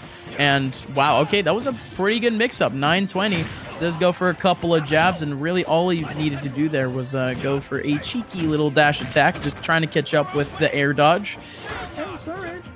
Equaled up at 2 stocks apiece. Both just playing around with neutral, just trying to figure out who really is taking care of tempo, because I personally have no clue. I think it's E-Dog with the Byleth, but it's a weird one. It's a great observation is neither of these people are really taking charge. They're almost constantly waiting for the other one to do something, or they're both trying to form their own tempo, and it's making this fight a slow one. We're not tied up almost to the exact percentage, 0.9 away from being tied up, and it's just going to look really good for this Byleth if they can keep their distance. But Terry is constantly in their face, has that go once again, but are they going to be able to use it this time? It's going to be difficult, especially against a Byleth who's just constantly covering, like you said earlier, those long-range attacks, just keeping you as far away as possible. Okay, but here comes a huge, pretty much kill percent situation. You have the Burning Knuckle kind of separating a little bit. Nice forward throw. 920 can't exactly do anything off stage. I mean, that's just the thing with Terry. You might as well just try to cover up as much of ledge as possible. Just cover up the options. And again, that's indeed what he's trying. And oh man, again, that go meter, it is so dangerous, and his opponent knows it, just trying to be as mobile as possible, just trying to run away just so he can get a singular hit in, just a hit and run. But 920, he comes in swinging, and he takes stock number 2. All right, E-Dog up against the ropes. The E-Dog not looking good right now. 920 found that elimination and still has that go online. If they can get the ability out and just get that extra damage in, that's going to make all the difference. But the Byleth right now is just looking for these early shots, trying to keep this Terry on his toes. He's not able to do so quite yet. Terry goes for the big hit right in the middle, but just trying to find damage. Byleth is going to dump in these projectiles, and Terry really does not get to flourish until he is up face-to-face with you. So he's really going to start struggling if the Byleth can keep zoning like this. Right, absolutely. But now full rage on a Terry. That is so dangerous. Just like that, down tilts into an up B. Already taken just about 30% off of that alone. That is so brutal. And 920 now just trying to maintain space. Again, he pulls out the power geyser. He really pulls out anything, and that might just be certain death. My God, he was so close to death. 920 could be able to sneak in a 2-point victory right off the bat in our set. But let's see if he can actually pull it off. 920 approaching on around ledge, just trying to space him out almost perfectly, just so that his opponent just can't swing that huge spear of his, but just can't happen.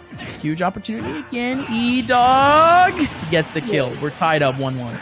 Finds their kill there. 920 went for some really risky plays, keeps looking for those grabs, but just is not able to find them. The Byleth keeps rolling or dodging out of the way, and it's making a big difference. So far, 920 is going to clean that up as I'm saying. It finds that at least that 1-point victory there over Byleth. That's going to be the one stock win over the Byleth. not the best place to be, but you come out on top, so that's still a pretty good place to be. Right, absolutely. And not only that, but you did at least take away a singular point. I mean, you have to think, right, especially when you're on that high percent type situations. I mean, why not? Why not go for those insane options? You have the full rage, and if it catches your opponent off guard, especially knowing that you're playing up Terry Bogard, that takes up so much percent off of what is pretty bread and butter combos for this character. I mean, why not? Again, so ladies and gentlemen, maybe we might see that same dynamic going forward. Who knows at this point? I have no idea what a counter pick would even be, because this matchup, although it is mainly fresh in terms of DLCs, I don't really know. We're just chilling and waiting. Septilence, how has been your day? My day's been pretty good. It's getting a lot better now that I finally get to get in here and cast a little bit of Smash Ultimate. It's something I've been waiting to do for a while. I'm just thinking, you brought up that question of who would be a good counter for Terry. And I'm just thinking people that could keep their distance, maybe, but Terry still has those projectile abilities, still has the opportunity to take these people out quick. And I don't know, I feel like Joker maybe might be a good one, but Joker's a good counter against anybody. We know that. And I feel like, I don't know, it's a tough call, but my day's been all right up mine. How has your day been? You know what? My day has been fine. It's been chaotic, as with most Americans out there. So you know what? We're chilling for now, in a sense. So, ladies and gentlemen, I hope you guys are all doing well. I hope you guys are all staying safe, staying healthy. Hopefully, you guys all voted. There still is a little bit of time if you guys haven't done so yet. But, well, you know what? I think we can throw that off to the side, though. We're here chilling, watching what is a great matchup between Rider University and Canisius College. As, of course, we have game number 2 between 920 and E-Dog coming up. Yeah, my day's been fine, Septilence. It might get a little bit better, though, with this matchup.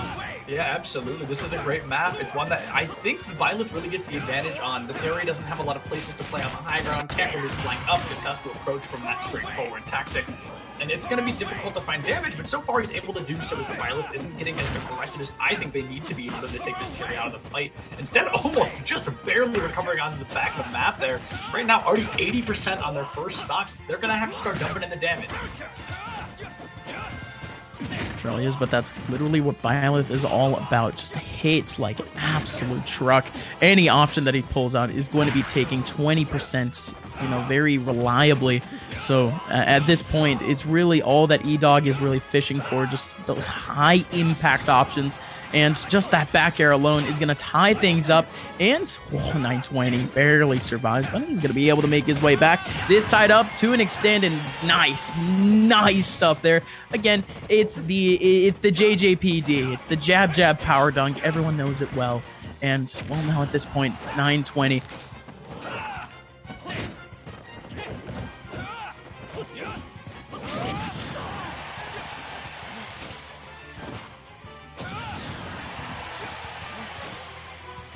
Hey, welcome back.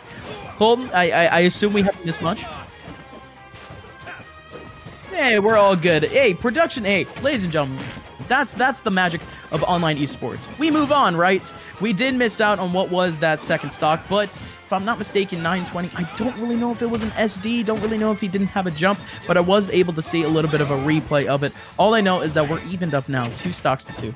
Evened up 0.1% away from exactly even, actually. 920 barely in the lead, but not anymore. They're going to be dumping in these early damage onto one another, trying to find these eliminations. But as I keep saying, the Violet finds that grab, and if they can keep Terry off the stage just even a little bit off, it's going to be difficult for Terry to recover. That's arguably one of his biggest downsides, when he falls below the stage level and can't really recover to get back up. But both these people still playing more of a defensive state than an offensive state, kind of waiting for the other person to make a move so they can react, rather than kind of setting the momentum themselves.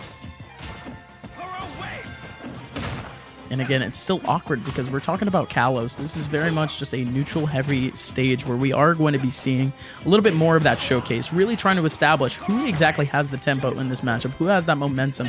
But here's the thing, neither one of these characters hard relies on tempo, hard relies on momentum, purely because Terry Bogard, he's heavy on rushdown, right? Yes, so of course, he is going to have to rely on just good approaches and just good timing onto his opponent. But Violet is almost the same thing. It's almost as if they're just running right at each other and just hoping that a hit hits in a sense, and we actually do get one. The air dodge comes in, and he traps him with the F smash. That's a massive, massive stock taken by E-Dog. Now he can extend his lead a little. Extend his lead a little bit, but 920 dumping in a lot of damage, trying to tie this up before they can take any more. 117, E-Dog's looking pretty rough in terms of taking this damage or surviving any of the hits that are going to come from the tank that is Terry. It's going to be difficult to survive on any of this, but right now, as long as they can keep their distance even a little bit, they can find some more damage, but 920, chasing down the damage, just trying to find that elimination. Well, okay, there you go. Dash attack. Ooh. Yeah. Jeez, barely going to be able to kill, but it does. And, well, now we're tied up last stock. All right. I mean, it is early in our crew battle, but we're getting some legit drama. Yeah, legit drama indeed. That's the second time that we've seen 920 get a kill with a dash attack. So you can't feel great if you're the Byleth after that. That's just, nobody wants to die to a dash attack. That could be that could be due to bad DI or something of the sort, but that, I don't know. I feel like the Byleth could have lived. Definitely could have, but well, here we go, folks. 920 back on 98%, but again, we've seen 920 already come out on top from some pretty rough scenarios. So you know what? Let's hold back on saying anything drastic. He has that go meter ready and raring to go. Really just trying to check up on his buddy E-Dog, asking him if he's okay, but doesn't exactly capitalize on it. 124 lands on in. Oh no. Oh, it's rough, Septilance. Yeah, 920 is in combo here. They are getting very close to the last hit, especially from a powerhouse like Byleth. They're going to have to find a combo. They're going to have to do it quick. But 920 right now is just rolling around left and right. But no! That is massive. Power Geyser covering up ledge, covers up the recovery. And that's game one done. 920 is going to be able to squeak away 4 points for his team.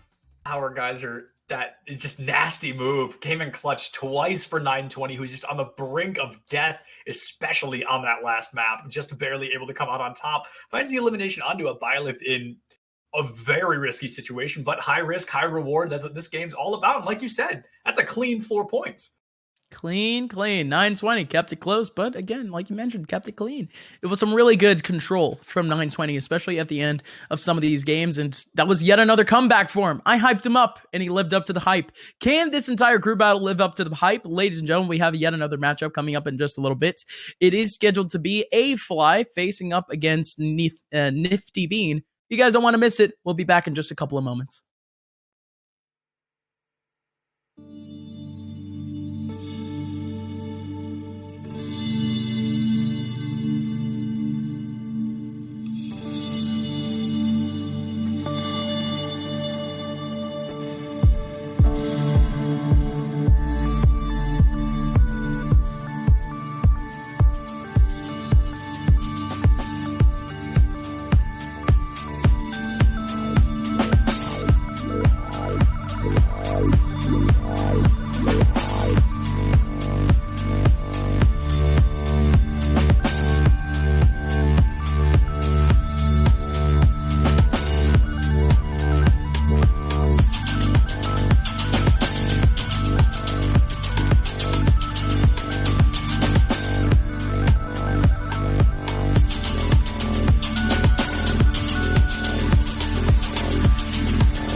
and gentlemen, welcome on back. We have yet another game here on stream. It's Canisius University facing off against Rider University.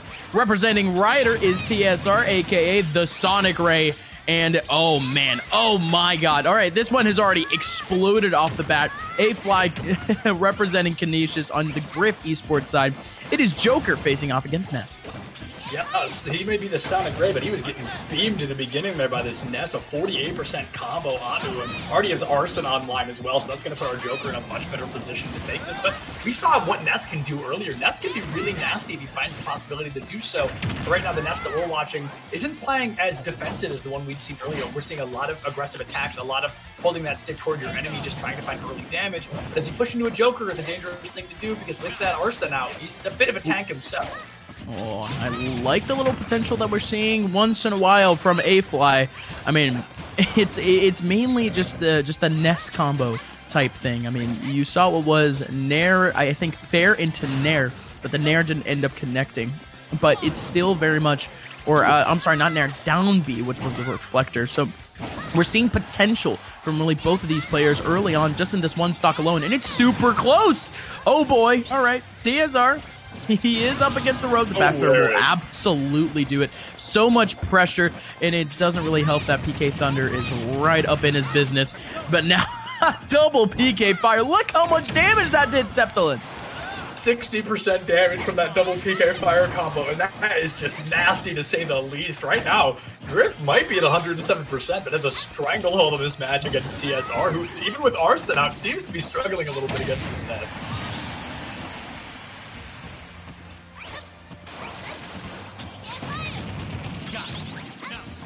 Really stopped. Apologies.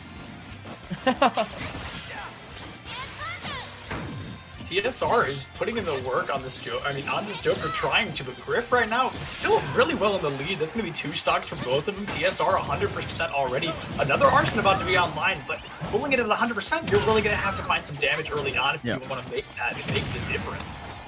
Yeah, no, I mean, Arson, it does go a little bit more in and out, especially after what was the patch earlier on this year, where Arson, I mean, you can take it away in a flash, especially as Ness. I mean, Ness has so many very trusty options just to get some pure chip damage in, and Arson, the more damage that it takes, the more it just evaporates almost immediately. But not only that, but multi-hits will absolutely deteriorate it as quickly as possible, and we're really seeing that dynamic coming in from our boy from the good old Canisius side.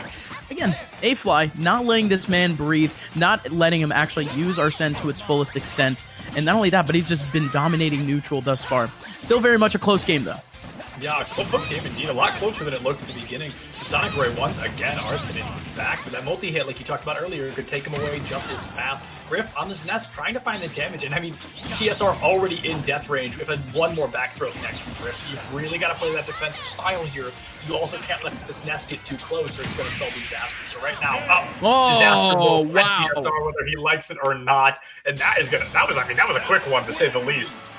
That was very quick. Very, very quick, and it was quicker than expected purely because that last stock was just absolutely dominated by our boy A-Fly. All right. He's going to steal 2 points essentially out of nowhere for Canisius. And again, ladies and gentlemen, because of the fact that we had our first opponent or our first representative from Rider University only take 4 points, and I say only, that still is a couple of points for your team on the board. It was only able to take 4 points, and in the grand scheme of things, Canisius could be able to take up a lead right here, right now, if A-Fly just wins one more game. It's massive, and that last stock that was just evaporated in a second might have just pushed them to that edge. Yeah, pushed him to the edge indeed. That was a massive play at the end of the yo-yo, really coming in clutch, getting that free point and getting that free elimination. But Canisius, like you said, that's 2 points already online. This could put them in the lead if we see a clean win like that again.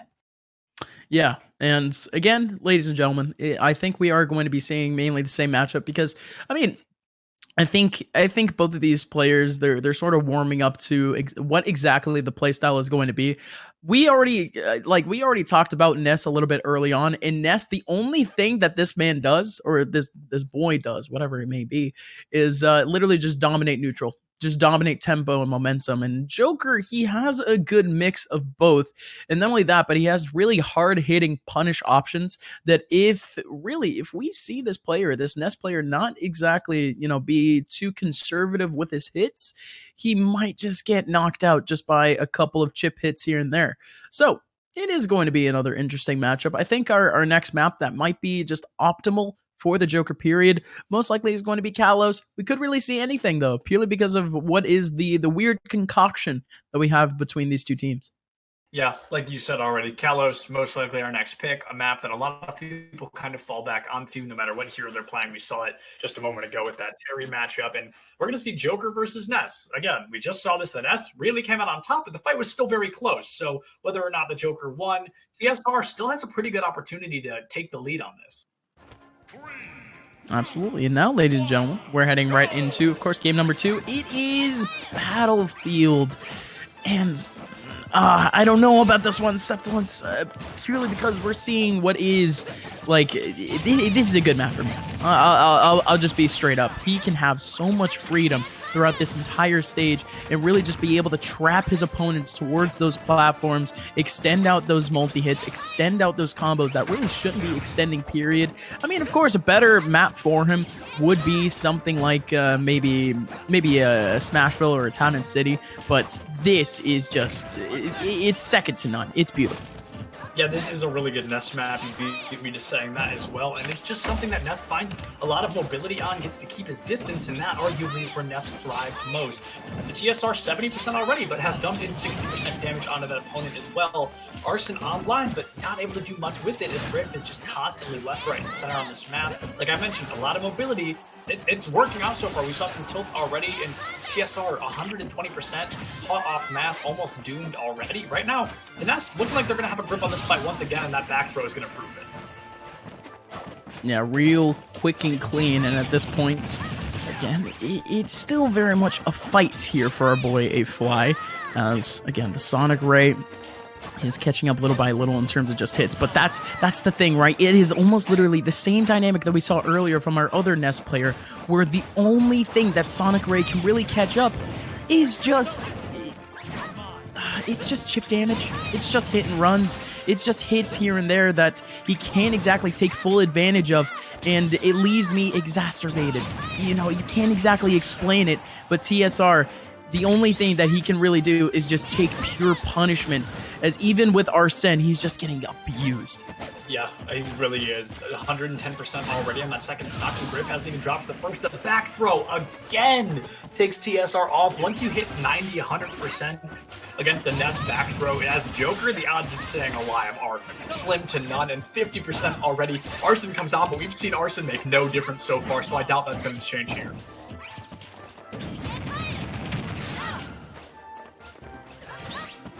TSR 100%, Griff 115% on that third stock already. TSR 100%, last stock, almost last hit, getting danger close. One more back throw from Griff is going to spell disaster, and that's going to be a 3 stock. Right now, Griff trying to stay alive, trying to confirm that 3 stock for the extra points. TSR trying to find the damage as fast as he can, though. Just like that. Oh, PK Fire is going to bring it 110%, 121% back to life here. TSR recovers onto the map, but no, absolute yo-yo moment. That's going to be a 3 stock for Griff here. Oh boy, a good matchup again coming in from our boy A-Fly, stepping up to the plate, and I'll use the same exact pun that I used earlier for Ness. It's a right out of the park. It's exactly what he wanted for his team, and it's really just going to be an extension of what is an insane lead now for Canisius, as they are now up 7-4. This simply was not expected. Rider University, they came out swinging, but now Canisius, they have such a great response in terms of A-Fly, in terms of such a good character in general, just to maintain pace for the team. And, well, now they have the control.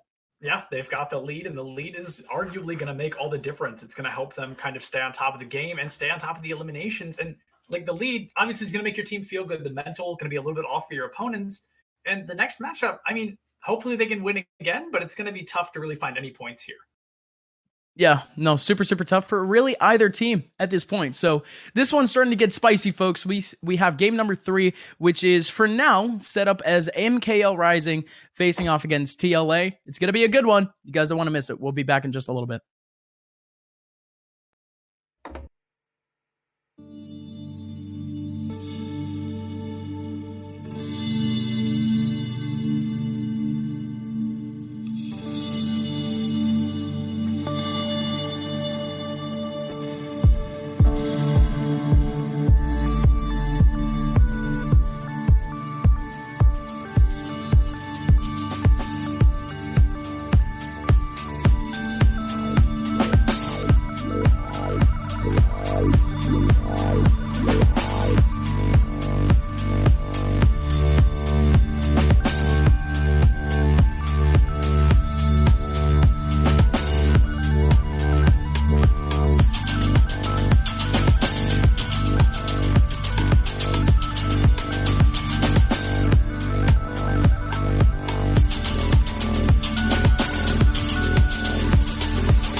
Gentlemen, welcome on back to the broadcast. My name is Upmine, joined here by Sectulence, and we have Canisius University facing off against Rider University, and we have to correct something because we weren't given the correct lineup going into the last game. Might have to go fast and furious. It was MKL Rising that won the last game, and wow, what a matchup that we have now. It is none other than KC facing off against TLA. KC, the captain for Canisius, and boy, oh boy, an explosive start already, almost getting himself a little bit of that Pikachu's with a couple of back airs and some fairs, almost taking away that first stock. This is already an electric matchup. Absolutely. to that triple fair combo at the beginning. You were talking, and I was just mouth agape watching this Pikachu in the air. A phenomenal combo to start it off, and it paid off as now we see TLA has taken double, almost triple the amount of percent this Pikachu has taken so far. The back throw not going to do much on a Pikachu with 30%. Right now, this Pikachu is playing exactly how you need to be, especially against a heavy damage dealer like Violet. You need to give them no room to breathe and no room to think. You just need to be dumping in damage every single opportunity you have. And right now, this Pikachu is doing a great job in doing that. No, absolutely. And not only that, but Casey has shown himself to be an absolute king in terms of just empty pressure. It's the empty hops, the empty inputs. They don't mean anything. All they really mean is for you to let go of your shield or to make a massive input that would allow for a window of opportunity to punish. And, well, Casey has certainly shown that thus far in this stock alone. And, well, we still have a little bit of more action to go on in this first stock. TLA somehow still alive at 163, has full rage. Pikachu can be a little bit light, but it doesn't matter if the Pikachu's light ends up SDing. That is so unfortunate after what was an insane stock for KC. He immediately takes it back with a run-up up smash, but wow, that's unfortunate. The whole stock down the drain with a misplaced side B, and it makes all the difference. Now we see TLA barely in the lead, but that entire stock gone for Pikachu. Now really gonna have to put in the work to bring that back. Absolutely so, but again, okay. Not exactly the Nair loops, but it was an interesting setup. Still stacking on a little bit of damage, still chasing, but TLA going in for what would be high frame type situation or high frame inputs. But that's just Byleth in general. If you're gonna go for an input, you might as well go for the full home run. And again, that's kind of just the trade-off. This matchup, I would like to argue, is just firmly in Pikachu's favor. Yeah, firmly in Pikachu's favor indeed. I'm not even sure that's even an argument as more of a fact. Pikachu just has so many opportunities, and with that neutral B spamming those lightning balls, really gets to cover a lot of possibility of what the Byleth can do next. Either jump to avoid them, take the damage, roll, jump up off the side of the stage. It just always gives the Pikachu one less opportunity to consider, which gives them more opportunity to think about what's going to be coming next. The side B over the map almost gave their life for that again, but TLA really struggling to put in the work as this Pikachu is just constantly making sure they have no room to think and no room to act. The shield so far, as well as the neutral airs, have just been making a lot of difference in terms of stacking up little damage. But as we see TLA 115%, this is where we see Pikachus often struggle in finding those death-dealing blows. They can do a lot of damage, but a lot of them do not have very much knockback. So we're going to have to see Griff really bust out some unusual things here if they want to find an early kill on the TLA. All right, absolutely. So in comes KC. A little bit of a cheeky F tilt, and oh my god, again, KC just desperate for that kill, but it just doesn't matter. He just got whacked off the face of this stage as TLA once again has the lead in this game. Again, I can't even believe I'm saying this. The one person that has been firmly in the lead thus far in this game has been Casey, but TLA has somehow found himself in an advantage over KC. But now he has to take advantage of this rage. Byleth, again, just an absolute monster in terms of killing. And Pikachu can be a little bit light, but it doesn't matter. Wow, you gotta focus on that movement from KC. That is some king stuff there, Septilance. Absolutely. Pikachu is pretty light, but TLA looking lighter there as Griff just sent him right through the roof, and it was a phenomenal play. Had no time to react, and now they've tied it up, almost taking the lead once again. This Pikachu had the lead up until that SD off the side of the stage, or underneath the stage, and they've really paid for it ever since. Now they're danger close, a light hero on last stock against an enemy also on last stock, but it looks like they're getting ready to put in the work, finding a decent 12% combo there. TLA just really starting to lose their grip a little bit, and if Pikachu can keep this kind of pressure, this match could be over. Could just be, but again, in comes Casey. Again, the T-Jolts, the Thunder Jolts, still making its way around. Just, again, it's just hard pressure over towards TLA, and even try to follow up multiple dash attacks thus far from Casey. It's almost uncharacteristic going for a high framing move like that could just be hard punished by Byleth. But again, it's calculated for now, but my god! Oh. Jeez, following him to the depths and getting himself the spike at the very end. Oh, KC, you legend. That was phenomenal. I could not help but scream when that happened.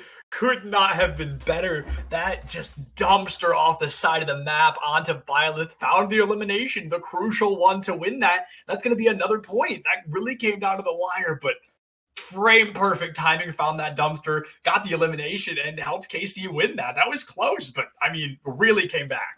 That's huge. That is absolutely massive. But again, that is going to be just a very quick W for KC, as it's only 1 point. These two teams are still pretty close to one another. The score, by the way, ladies and gentlemen, it's 8-4. That means that Rider University, they would have to take, I think, just a total BO3 at this point to really try to make their way back. So if KC just wins this one out for Canisius, the rest of the set might just be a cakewalk.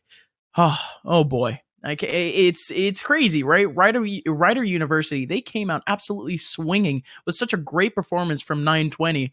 But this is really the Canisius that I know and love, the Canisius that I saw make their way into Season 1 playoffs. And, I mean, who better but Casey? Like I mentioned, the captain of this team, and he has been consistently very show-offy in a sense. And, Septilence, this is your first time on the broadcast. I'm glad that you got to get a taste of it.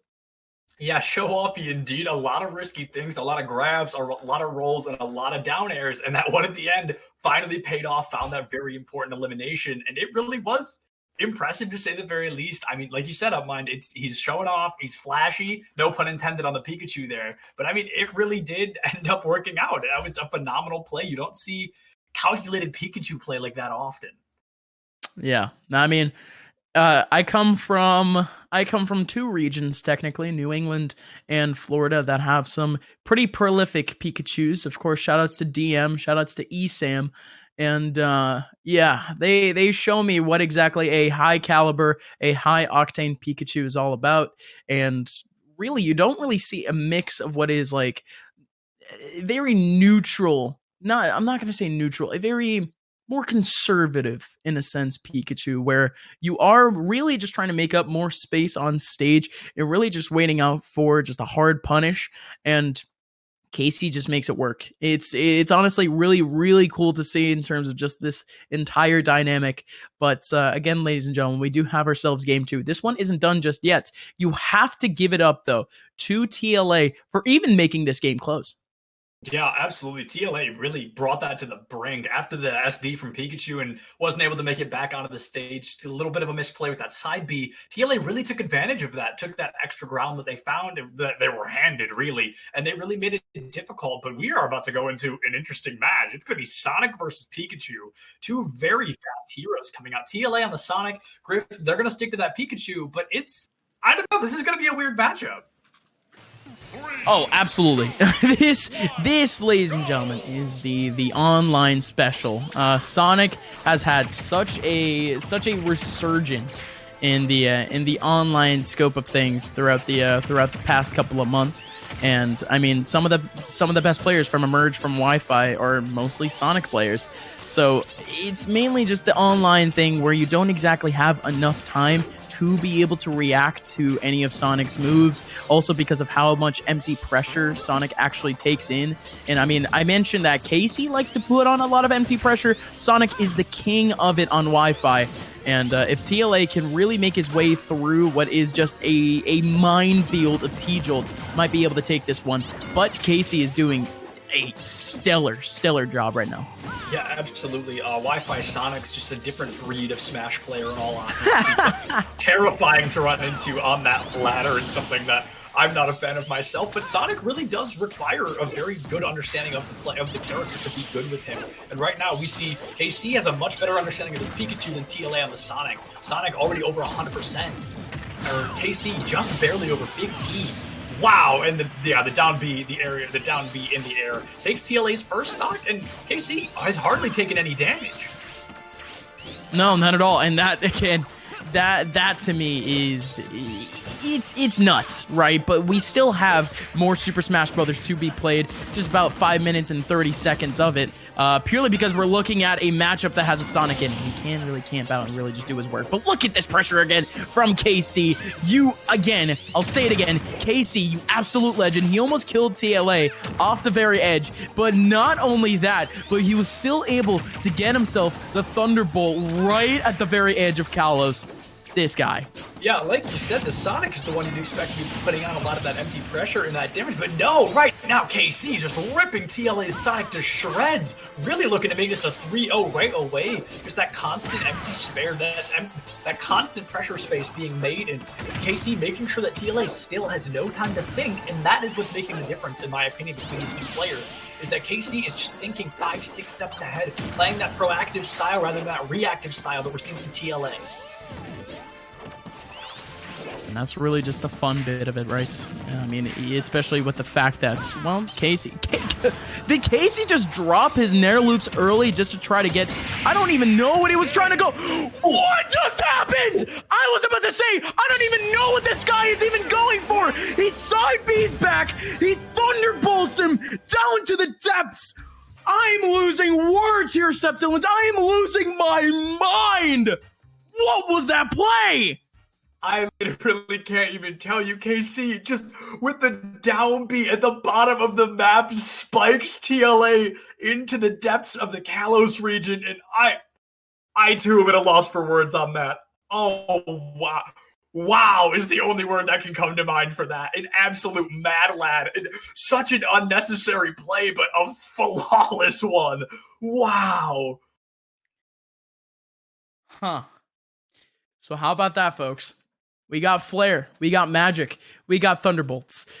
Congratulations to KC. He's going to be taking up quite a few points here for Canisius, extending the lead up to 13-4. That's a Twitch clip if I've ever seen one. And again, I still fumbled my words right there in the middle. That's the thing that hurts the very most. But even then, it's the clean play from KC. That's the stuff you like to see. Ladies and gentlemen, we're going to take yet another very quick break as we have yet another game coming up for ourselves here on our stream. It is, for now, I think, because again, we've been saying things very tentatively.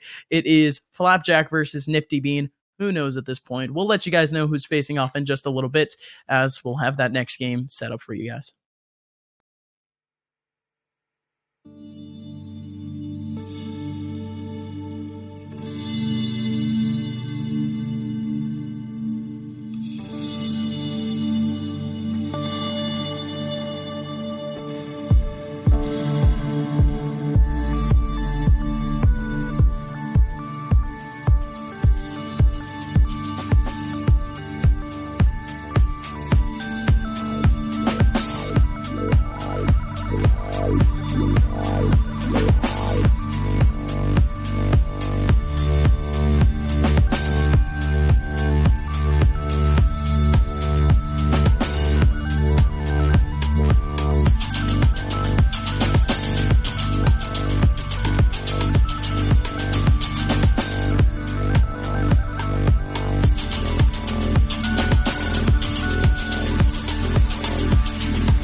Ladies and gentlemen, welcome on back after what was probably the most insane play that we've seen thus far this season of EGF.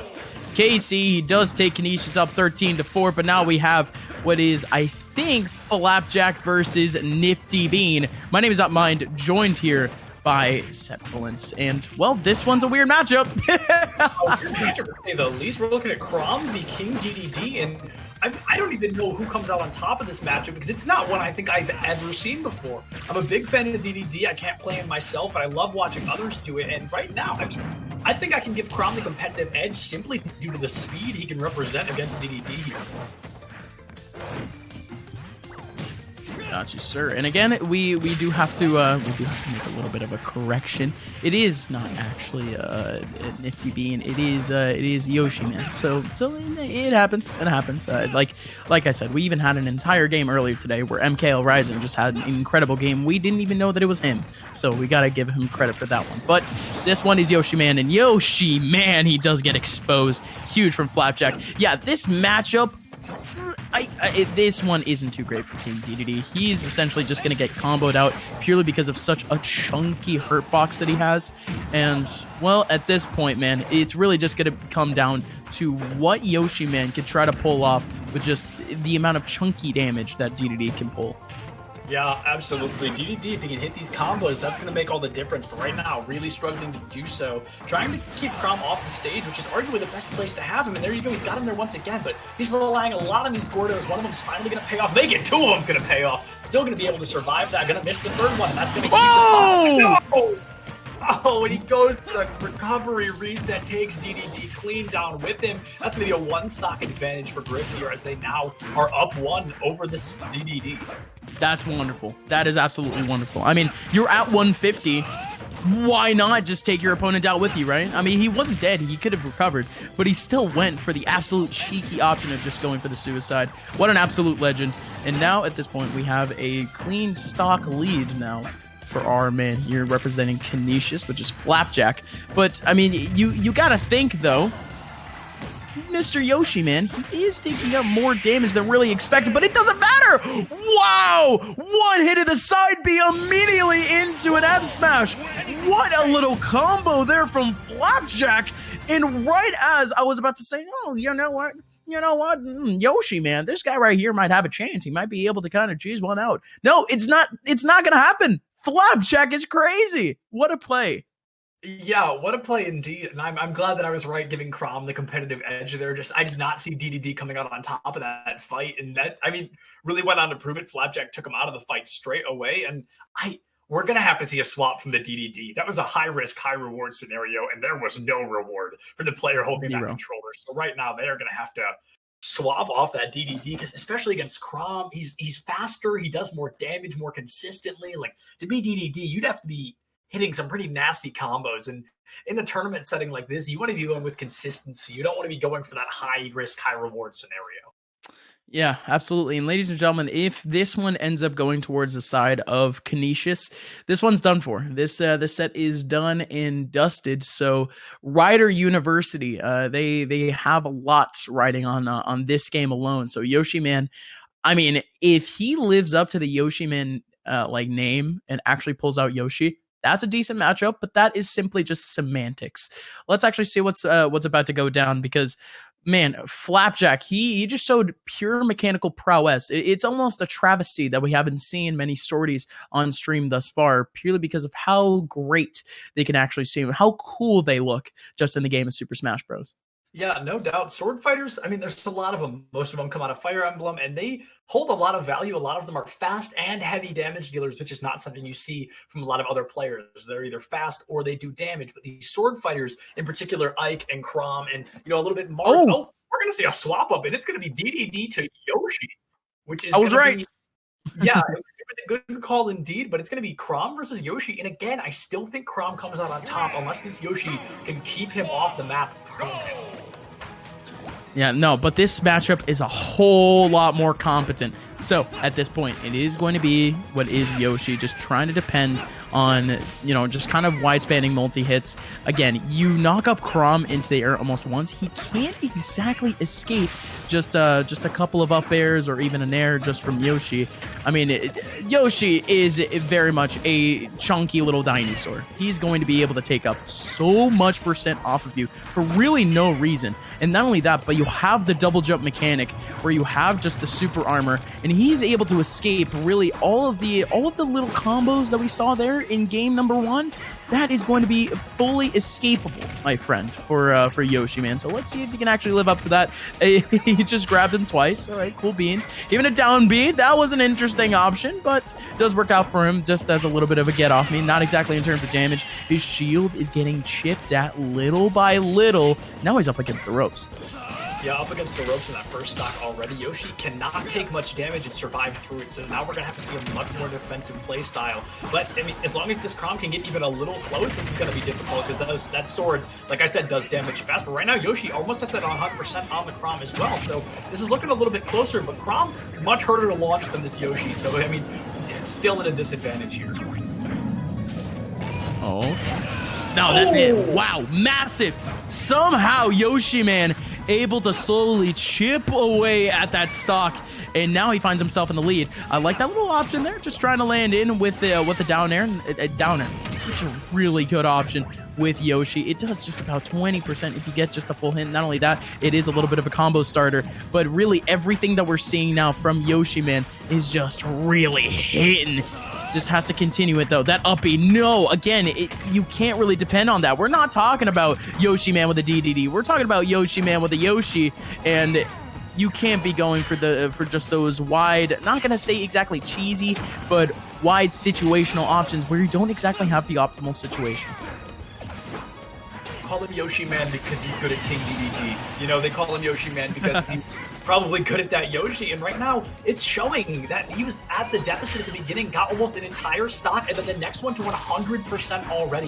So currently in a very good position to take the series if they're able to get on top of this fight. The Chrom, like you said, relying a lot on the up Bs. Yoshi, not an easy character to do that against, as Yoshi can find a lot of value in the down Bs. So it's going to be difficult to get close enough and find these combos without getting yourself comboed. So right now, Yoshi Man has the opportunity to play slightly more aggressive, but can take a lot of damage very quickly if they're not careful. Certainly do so, but yet another down B is going to be the bane of this man's existence. Yoshi Man now. I have never seen a Yoshi use egg roller so much. I'm going to be completely honest. That option, man, it is rough. If you can't get a hit, and not only that, but you don't get much percent out of it. You really don't. But I mean, hey, if it works, it works. If he can line up his opponent in the right way, I mean, certainly go for it. And well, at this point, Yoshi Man, I'm not going to down him by any means. This man could probably slap me up any day. And not only that, but he's slapping up his opponent. Yet another down air, and it's going to knock his opponent off in a really awkward angle. And that's going to allow a little bit of an F smash from Flapjack, but of course, man, we're talking about Yoshi. Of course, we're going to talk about Shield Breakers. Massive kill, massive game from Yoshi, man. Rider University still alive in this crew battle. Wow, Yoshi, man, that went down to last stock for both players, but that was disgusting, to say the least. Absolute nasty plays a couple of times. His Yoshi just next level compared to this Chrom. Found some very creative opportunities, and it was, I don't know, that was neat. I don't see Yoshi play often, so to see that come to life as we just did, that was very impressive. Yeah, no, absolutely. And hey, that's what I've been waiting to see. Yoshi is, in my opinion, one of the strongest characters in this entire game. So whenever I see one, I really would just want to see some good, hard-hitting action. And that's exactly what we saw in that game number 1.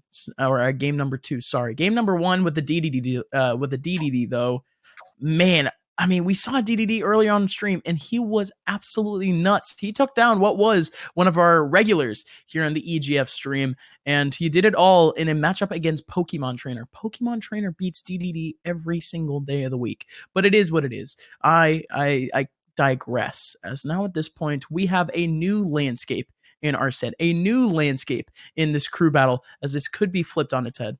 Yeah, it could be flipped on its head. We're 1-1, and this could go either team's favor. We see Canisius up 15-4 over Ryder, but Ryder, you know, they're trying to do their best, but right now, Canisius, they've just consistently found themselves on top. They've got the points needed, and it's going to be difficult for Ryder to break through. Yeah, it definitely is tough, but the score now, the 4 points were taken in the first set. So with that one, actually, Yoshiman does take up at least one, but you have to think of the potential of the rest of this set now. I mean, Yoshiman, not only did he take out the one, but in this next game, he takes back yet another one. That's plus another 2. He could be able to take 4 points back for his team, equalizing all up to 8, 15-8 scoreline. That is very, very tough for someone to try to come back from.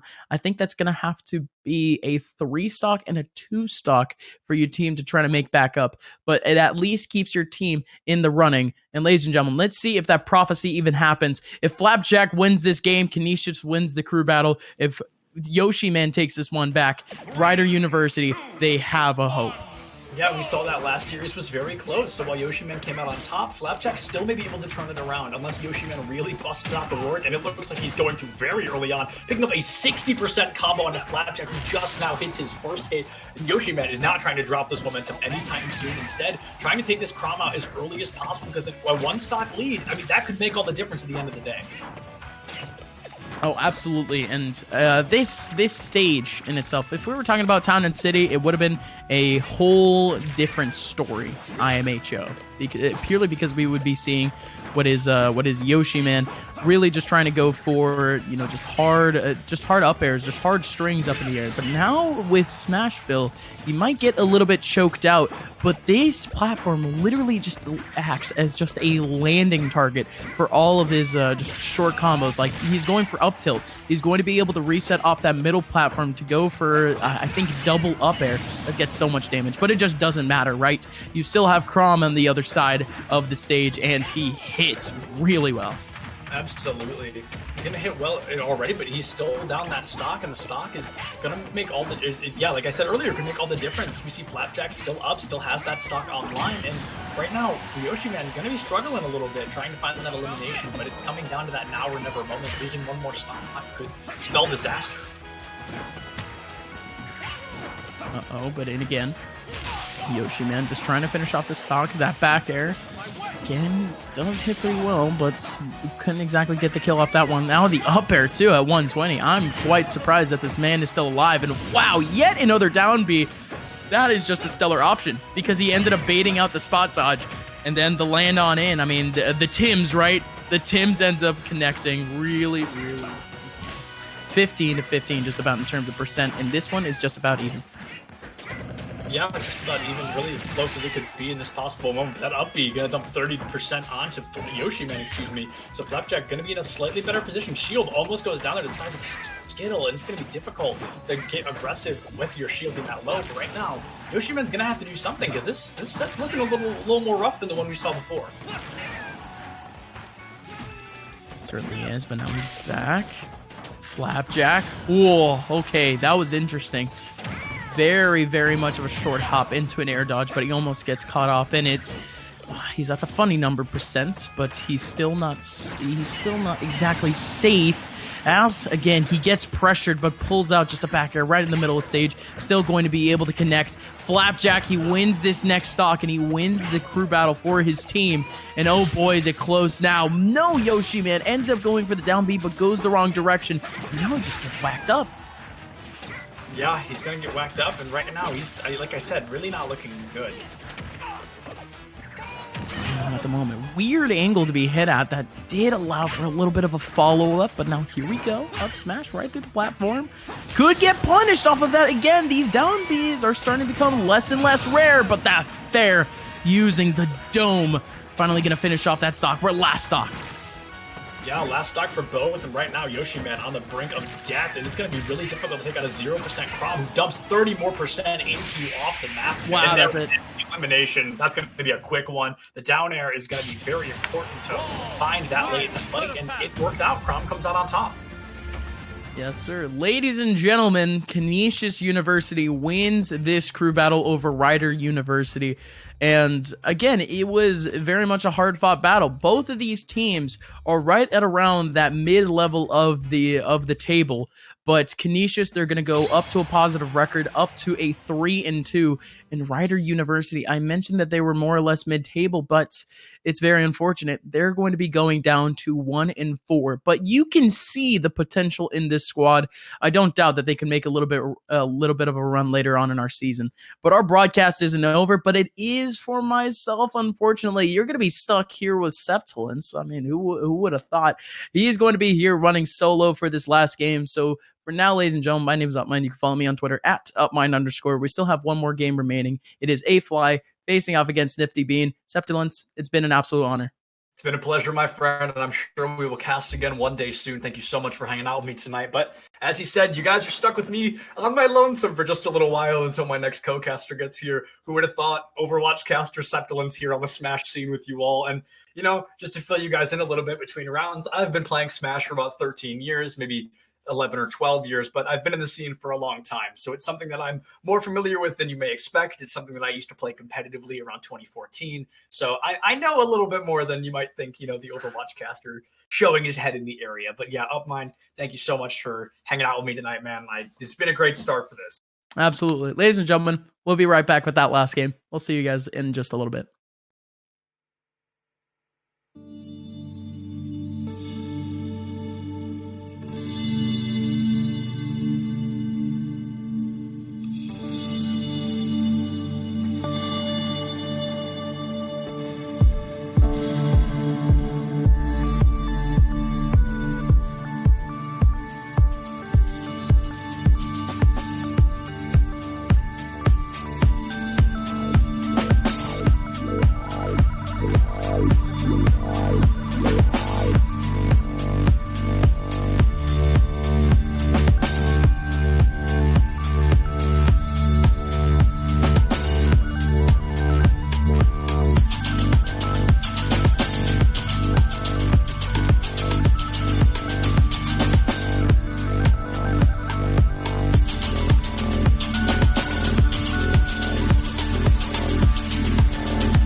welcome back to the final game of the series. I'm still Septilence, but now I'm here with Soysaurus instead of Upminder. We're going to jump into a Game & Watch versus a Kirby, both rather unconventional players. I'm a much bigger fan of the Game & Watch, but I mean, Soysaurus, what do you think we're kind of looking at here? I think it's an interesting matchup. I think FD is almost the home of Mr. Game & Watch. He loves this stage, loves being able to catch players trying to land. Kirby a good kind of counter pick to that because he's got so many jumps, he's got so many different ways that he can try and land once Game & Watch gets him into the air. And also Kirby has a lot of bread and butter combos that work on a light character like Mr. Game & Watch. Yeah, absolutely. I think you brought up a great point. Kirby makes it difficult for Game & Watch to hit those very important combos. If you're not going to hit these combos as Game & Watch, you're not going to be doing the damage you could be. And Kirby has a lot of mobility, which is going to make it difficult to find those combos. We see both of these very light characters. This is already an incredibly close matchup. We see Game & Watch trying to find some cheeky offstage eliminations, but Kirby, once again, that mobility really making all the difference. One of those things that's also going to be pivotal, because both of these characters are so light in terms of their weight, is finding kill moves like that. Great stuff by Nifty Bean. Yeah, Nifty Bean kind of showing an early dominance, already at 122%, which is a kill percent for Kirby, but unless you're up against a Game & Watch, who has already taken 34 more percent on his second stock, just trying to find that kill of his own. Yeah, and one of the things you saw there is the setup for how you're going to get the kills is so important. Game & Watch, typically you see a lot of easy setups. For Kirby, I think it's a lot harder, it's a lot more about finding the reads rather than... Ooh, good stuff.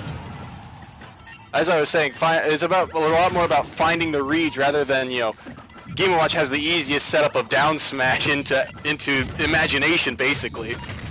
Yeah, absolutely. It's going to be... Game & Watch, I feel, has a lot more unexpected combos, where Kirby, you kind of stick to a rhythm, you stick to a pattern, and I think that might actually give our Game & Watch here the advantage. Just Kirby might be a little bit more predictable.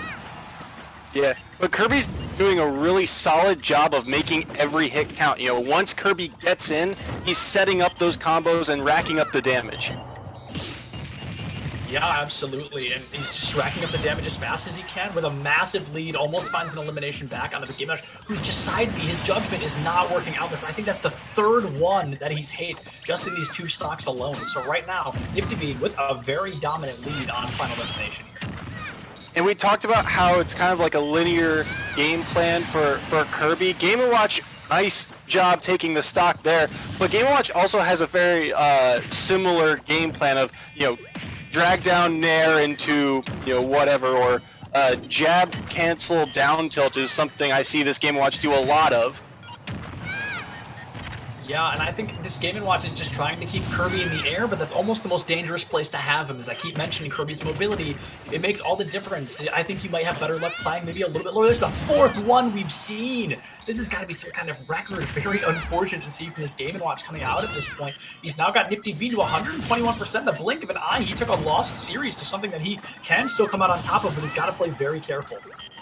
Yeah, it looks like he's kind of hunting for the kill move now rather than trying to space this Kirby out. Kirby's got a couple disjointed, hitboxes with his feet, especially that forward air. It's very good and will kill at very high percents.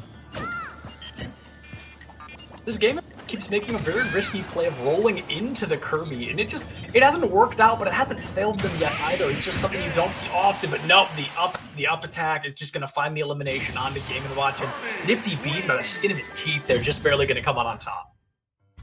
Great job there by Nifty Bean, and we mentioned this at the start of this game, that Game & Watch likes this stage because he can catch landing options. Kirby right there caught Game & Watch on his landing option, and Kirby's up smash is one of his best kill moves. Yeah, absolutely. The Game & Watch just choosing to land right on top of the Kirby, not really spicing it up in the air, giving us a repetitive kind of repetition of landing. The Kirby ended up reading that and found that possibility to be a consistency, and that is, I think, kind of how that up smash ended in Kirby's favor. Yeah, it was back and forth, for the entire match, really, and but that's kind of the nature of the matchup. Two light characters who rack up a lot of damage, get a couple combos here and there. It's really going to be about finding a way to land the kill move. And you saw A-Fly throw out a couple hammers trying to land a kill move there. but it never connected. And finally, he gets caught out trying to land, and Nifty Bean there to punish.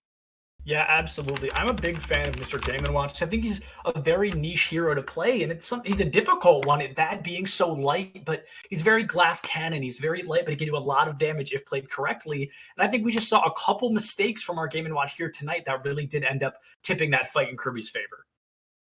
Yeah, and I'm actually very curious to see what adjustments both of these players make, because we saw, both of them had their opportunities to land kills. One of the things I actually really liked from A-Fly was he tried to catch Kirby's grabbing the ledge, because that up B, it doesn't snap to ledge, so he tried to catch him with the down smash because it extends over the ledge. And so I wonder if he'll go to a stage, maybe with some platforms to extend those combos and, give himself another recovery option.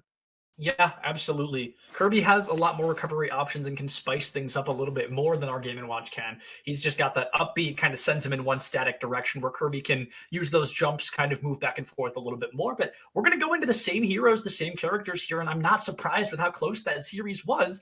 I think we can see Game & Watch really bring this second one back. Yeah, and you talked about it. Kirby really utilized their aerial mobility and their threat. So many of Kirby's aerials are so good. And Game & Watch, similar, but again, it's about, punishing mistakes. And eventually, Nifty Bean punished more mistakes. And speaking of mistakes, Nifty Bean is going to want that one back. Yeah, that was, I don't even know if mistake is the word. That was Nifty Bean just right away eliminated, and that's, wow, a deficit to say the least. We weren't even 10 seconds into the match when that happened. That was a massive mistake from Nifty Bean, and that might cost him the series. Yeah, with how close Game 1 was, and this is a counterpick stage 2 for A-Fly. This is a stage that he really likes, because, oh my goodness, there's the classic Mr. Game & Watch. He threw out so many last game, he was due for one eventually.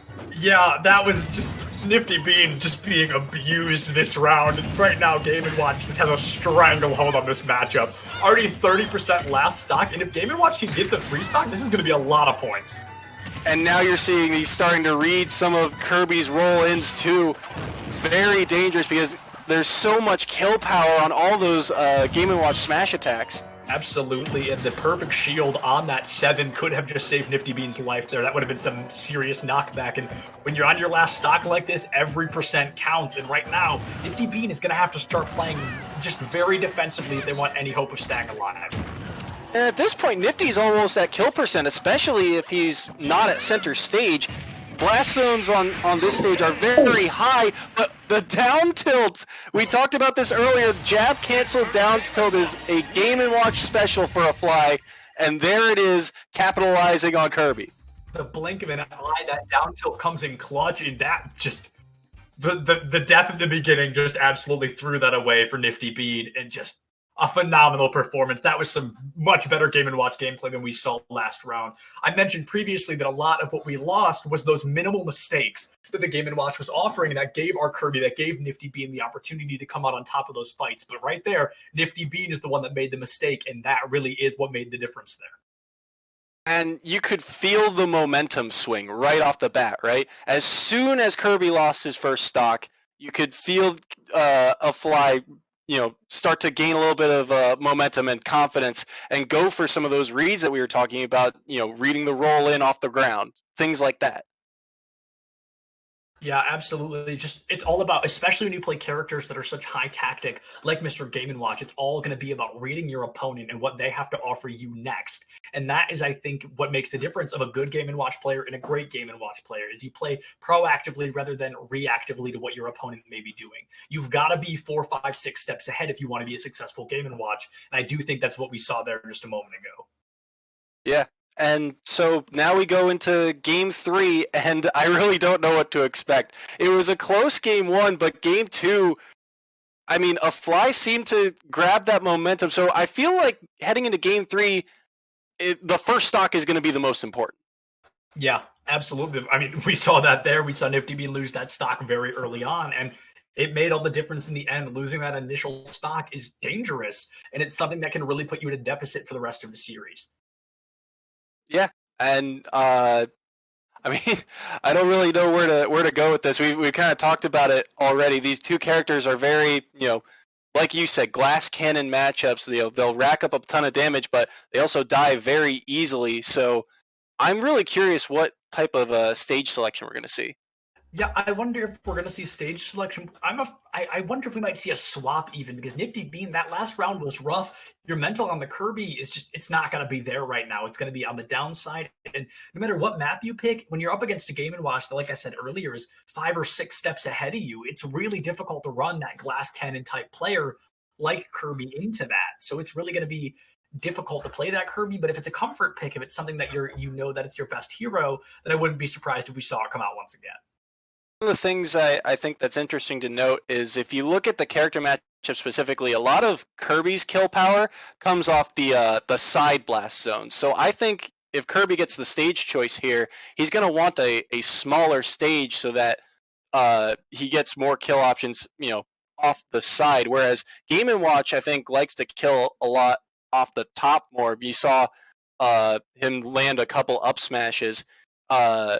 So I think Kalos was an interesting pick because it basically plays like FD, but instead of 0 platforms, you get the 2 platforms on the outside for recovery options and edge guarding options. So I'm really curious to see where we go. Yeah, I just think there's a lot of possibilities here, and we've beat the dead horse of discussing these glass cannon heroes, but I think the map could be the difference maker if they choose to stick to this Kirby Game & Watch opportunity. I think Game & Watch gets a lot more value on maps that only have 1 recovery option. They only have 1 ledge to grab. There's no platforms. But I think if you get to a map that has platforms, especially like Kalos, where the platforms are on the very edge of the map, I really think that's where Kirby might have the opportunity to shine.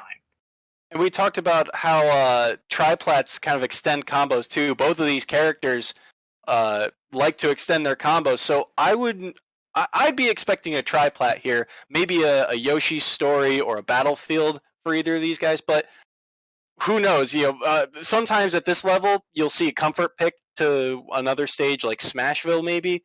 So we'll just wait and see. Yeah, most definitely. I'd love to see Smashville just because I'm a huge Animal Crossing fan. I played Villager in Smash 4. It's just something that I enjoy. So it's something that I would love to see. But yeah, I think a tri-platform is probably our most likely hero, or our most likely map style to come out right now. Yeah. And I'm curious to see what adjustments both players make too. You saw, a Fly, I think, had a couple of reads in that game too. Whereas game 1, it was very back and forth, and you saw, it became a game of cat and mouse trying to catch landings. But we do see a character swap here as we enter game 3. The character swap could make all the difference. Inkling against Game & Watch, I initially am going to give Inkling that mild deficit of, a mild advantage of coming out on top. You can play a little bit longer range than you could with Kirby, but you're going to have to avoid early damage, because if we see this Game & Watch find an early stock like last game, it's going to be really hard to come up on that. Fairly similar play style between Kirby and Inkling in terms of, combo ability, rack up damage, and then find a kill move. But like you said, I think Inkling has a lot more agency on the ground instead of the air. But right off the bat, a Fly nonstop pressure and pressuring him off stage too. Yeah, the pressure is exactly what you need. Like I said, as this Game & Watch, you've got to constantly be ready for a performance. You need to give your opponent no time to think, no time to strategize, because the longer you sit still, the more of a chance you have to lose the series. So we see Game & Watch, he went for that grenade return, and that would have been huge had it landed, but right now, at a mild deficit percentage and being much lighter than the Inkling, they're really going to struggle to come back from this. Yeah, that's one of the things I think is going to be very pivotal in this matchup is Game & Watch's use of that reflector, but it doesn't matter if you can read the roll from ledge. Great stuff from a Fly. Yeah, a Fly, I mean, on fire right now, just finding massive opportunities you wouldn't expect to see, constantly looking for that tilt as well, that down tilt, and they found it a few times already on that Kirby, so I wouldn't be surprised to see it once again on this Inkling. Right now, just making the lead even bigger, 70% onto Nifty Bean, and this is what I was talking about. Game & Watch is offering no time for Nifty Bean to think through what's going on, just making them constantly react to what you're doing, and that's going to be another stock. This is a masterclass on how to play Mr. Game & Watch. Yeah, he scared him off stage. He pressured him so much with the forward air, that bomb drop, and then the down air on top of it just kind of made him fade away from the ledge, because if he got caught, he was probably dead from the forward air. Yeah, absolutely. And wow, that's gonna be the set. Blink, and you miss it. Game & Watch takes a 3-0 over Nifty Bean on the Inkling. The swap did not make the difference needed. You can't see it, but my jaw dropped at that down air. That's a hard hitbox to get, because normally if you land that down at any point in that down air, it's 90% of the time sending up and out. But the spike hitbox of that down air is right off the start of the attack. So for him to land that, that's a tight frame window to capture. Great stuff from a Fly. Fly, just like I said, masterclass on how to play Mr. Game & Watch. Just a flawless performance, and that is really gonna change the point, the scoreboard that we have right here, because that fight, the 3-0 again, I mean, is just gonna make a difference in these points. It's gonna be huge. Yeah, and we talked earlier about, point differential is the big it's the tiebreaker in terms of seeding as the league goes on, way down when tournaments start to happen. So for a 3 stock right at the end in a pivotal game in the set, that's a huge jump, and that's a huge point differential that just got added to Canisius's win here. Yeah, absolutely. And we are going to have to take a moment and pick our jaws up off the floor after a 3-0 in the end of a series like that. So we're going to take a short break, but don't go far. We've got quite a few games left for you guys tonight. So we'll see you in just a few minutes.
rather intense series, but like in my opinion, a little bit one-sided. We're gonna go to a little bit of an interview. I am Caster Septilens. I am here with Caster Soysaurus, and we are here with our interview candidate. You know him. You saw him dunk pretty aggressively earlier. It's gonna be KC. How are you doing, my friend? Good. How are you guys? I'm doing great. So I'm just gonna maybe offer one or two questions, then I'll throw you over to Soy, and we'll go from there. So my first question is just really we talked about it a little bit beforehand, but bottom left, Kalos. What happened down there, man? That looked like that was not supposed to happen. What happened there that turned that in your favor? Yeah. So generally, the Sonic TLA, mad respect to him. He has been off stage a lot, and he elects to recover high. And the big advantage with Pikachu is that you can cover like such high range above you with the Thundercloud. And since it has a spike, I generally use that to my advantage if I can catch him. He would have survived if the Thunder connected with me, but he decided to recover at the same time that I threw out the Thunder. So the spring hit me, knocking me out of the ability to be hit by the Thunderbolt, and the Cloud still dunked him because it comes out on some pretty early frames. So he just missed me and got spiked at a very early percent.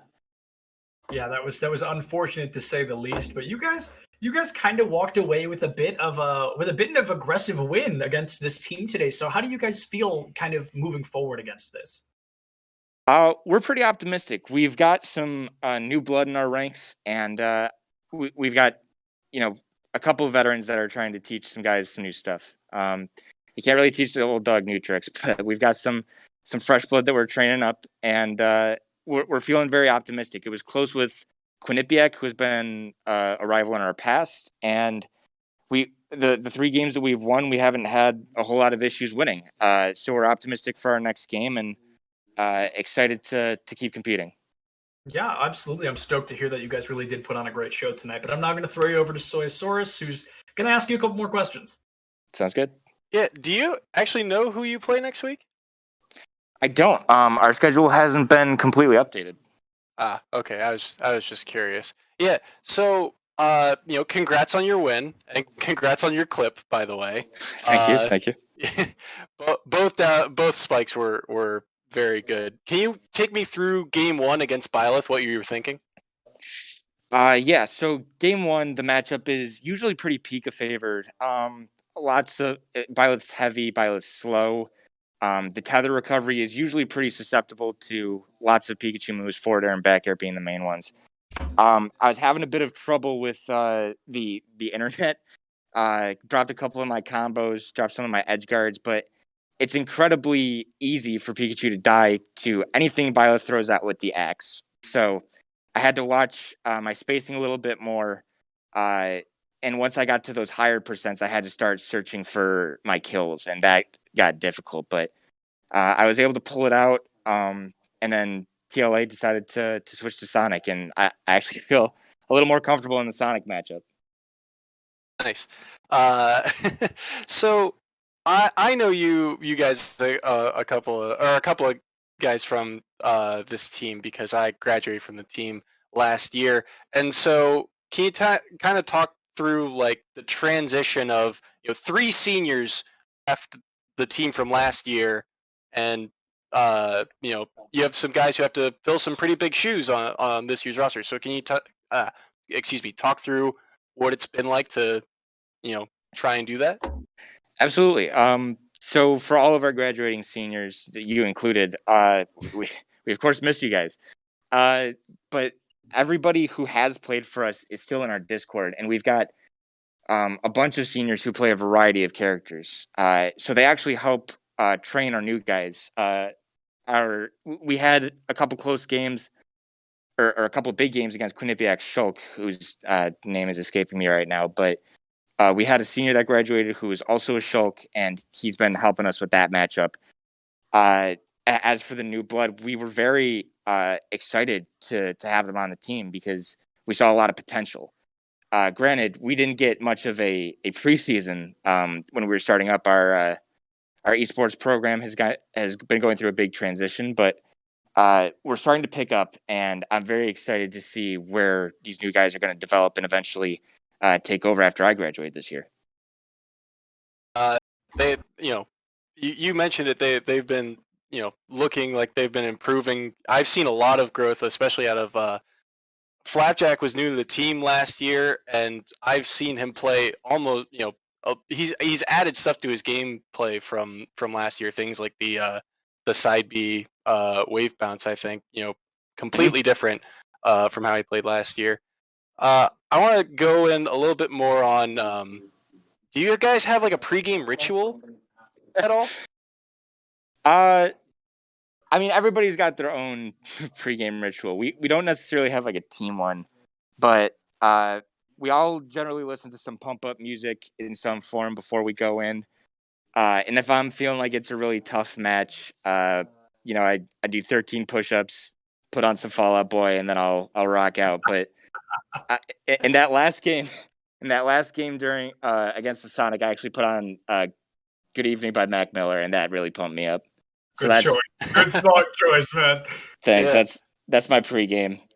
Unless it's playoffs, which Joe knows, I play Rick Jenneret's Top Hockey Calls, and that'll pump me up before the entire match. Rick Jenneret, the famous Buffalo Sabres broadcaster, a classic voice of hockey there. Yeah. Let's see. You guys are currently ranked, I think, 4th in the MAC.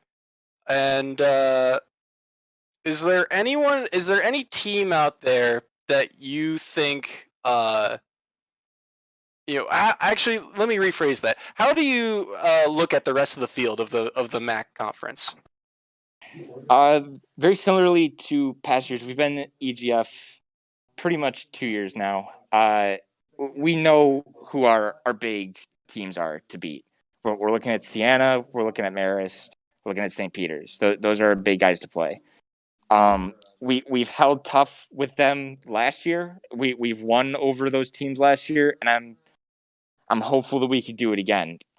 Once we get these prospects really chugging and getting their combos and their kill confirms down, I think that we'll have just as good, if not a better chance as last year. All right, that sounds good. I can't think of anything else off the top of my head at the moment. All right, well, that seems like a good place to end it if we're out of questions. I feel like we've got a lot of information from KC, and you have been a wonderful interviewee, so thank you so much for your time tonight, man. We really appreciate it, and again, congrats to you guys. You guys had a phenomenal performance, so really, you guys really all held your own and did a great job. I was really impressed, so thank you so much for that, man. Thank you, guys. It's been great to be here. Of course. And then with that, we are going to be calling this series a night. And unfortunately, our next series with St. John's University is going to have to be forfeit, as they unfortunately have had some issues with on campus. They aren't able to get into their lab, and there's just a whole bunch of stuff going on. So unfortunately, we are going to have to skip that match tonight. But I don't want you guys to go far, because we've got one coming up at 9 p.m. Eastern. It's going to be Manhattan College versus Fairfield University. That's bound to be a good one. So please don't go far, because you'll get to see these two pretty faces once again. I'm Sepulence. That's Soysaurus. And we'll see you guys in a little under an hour.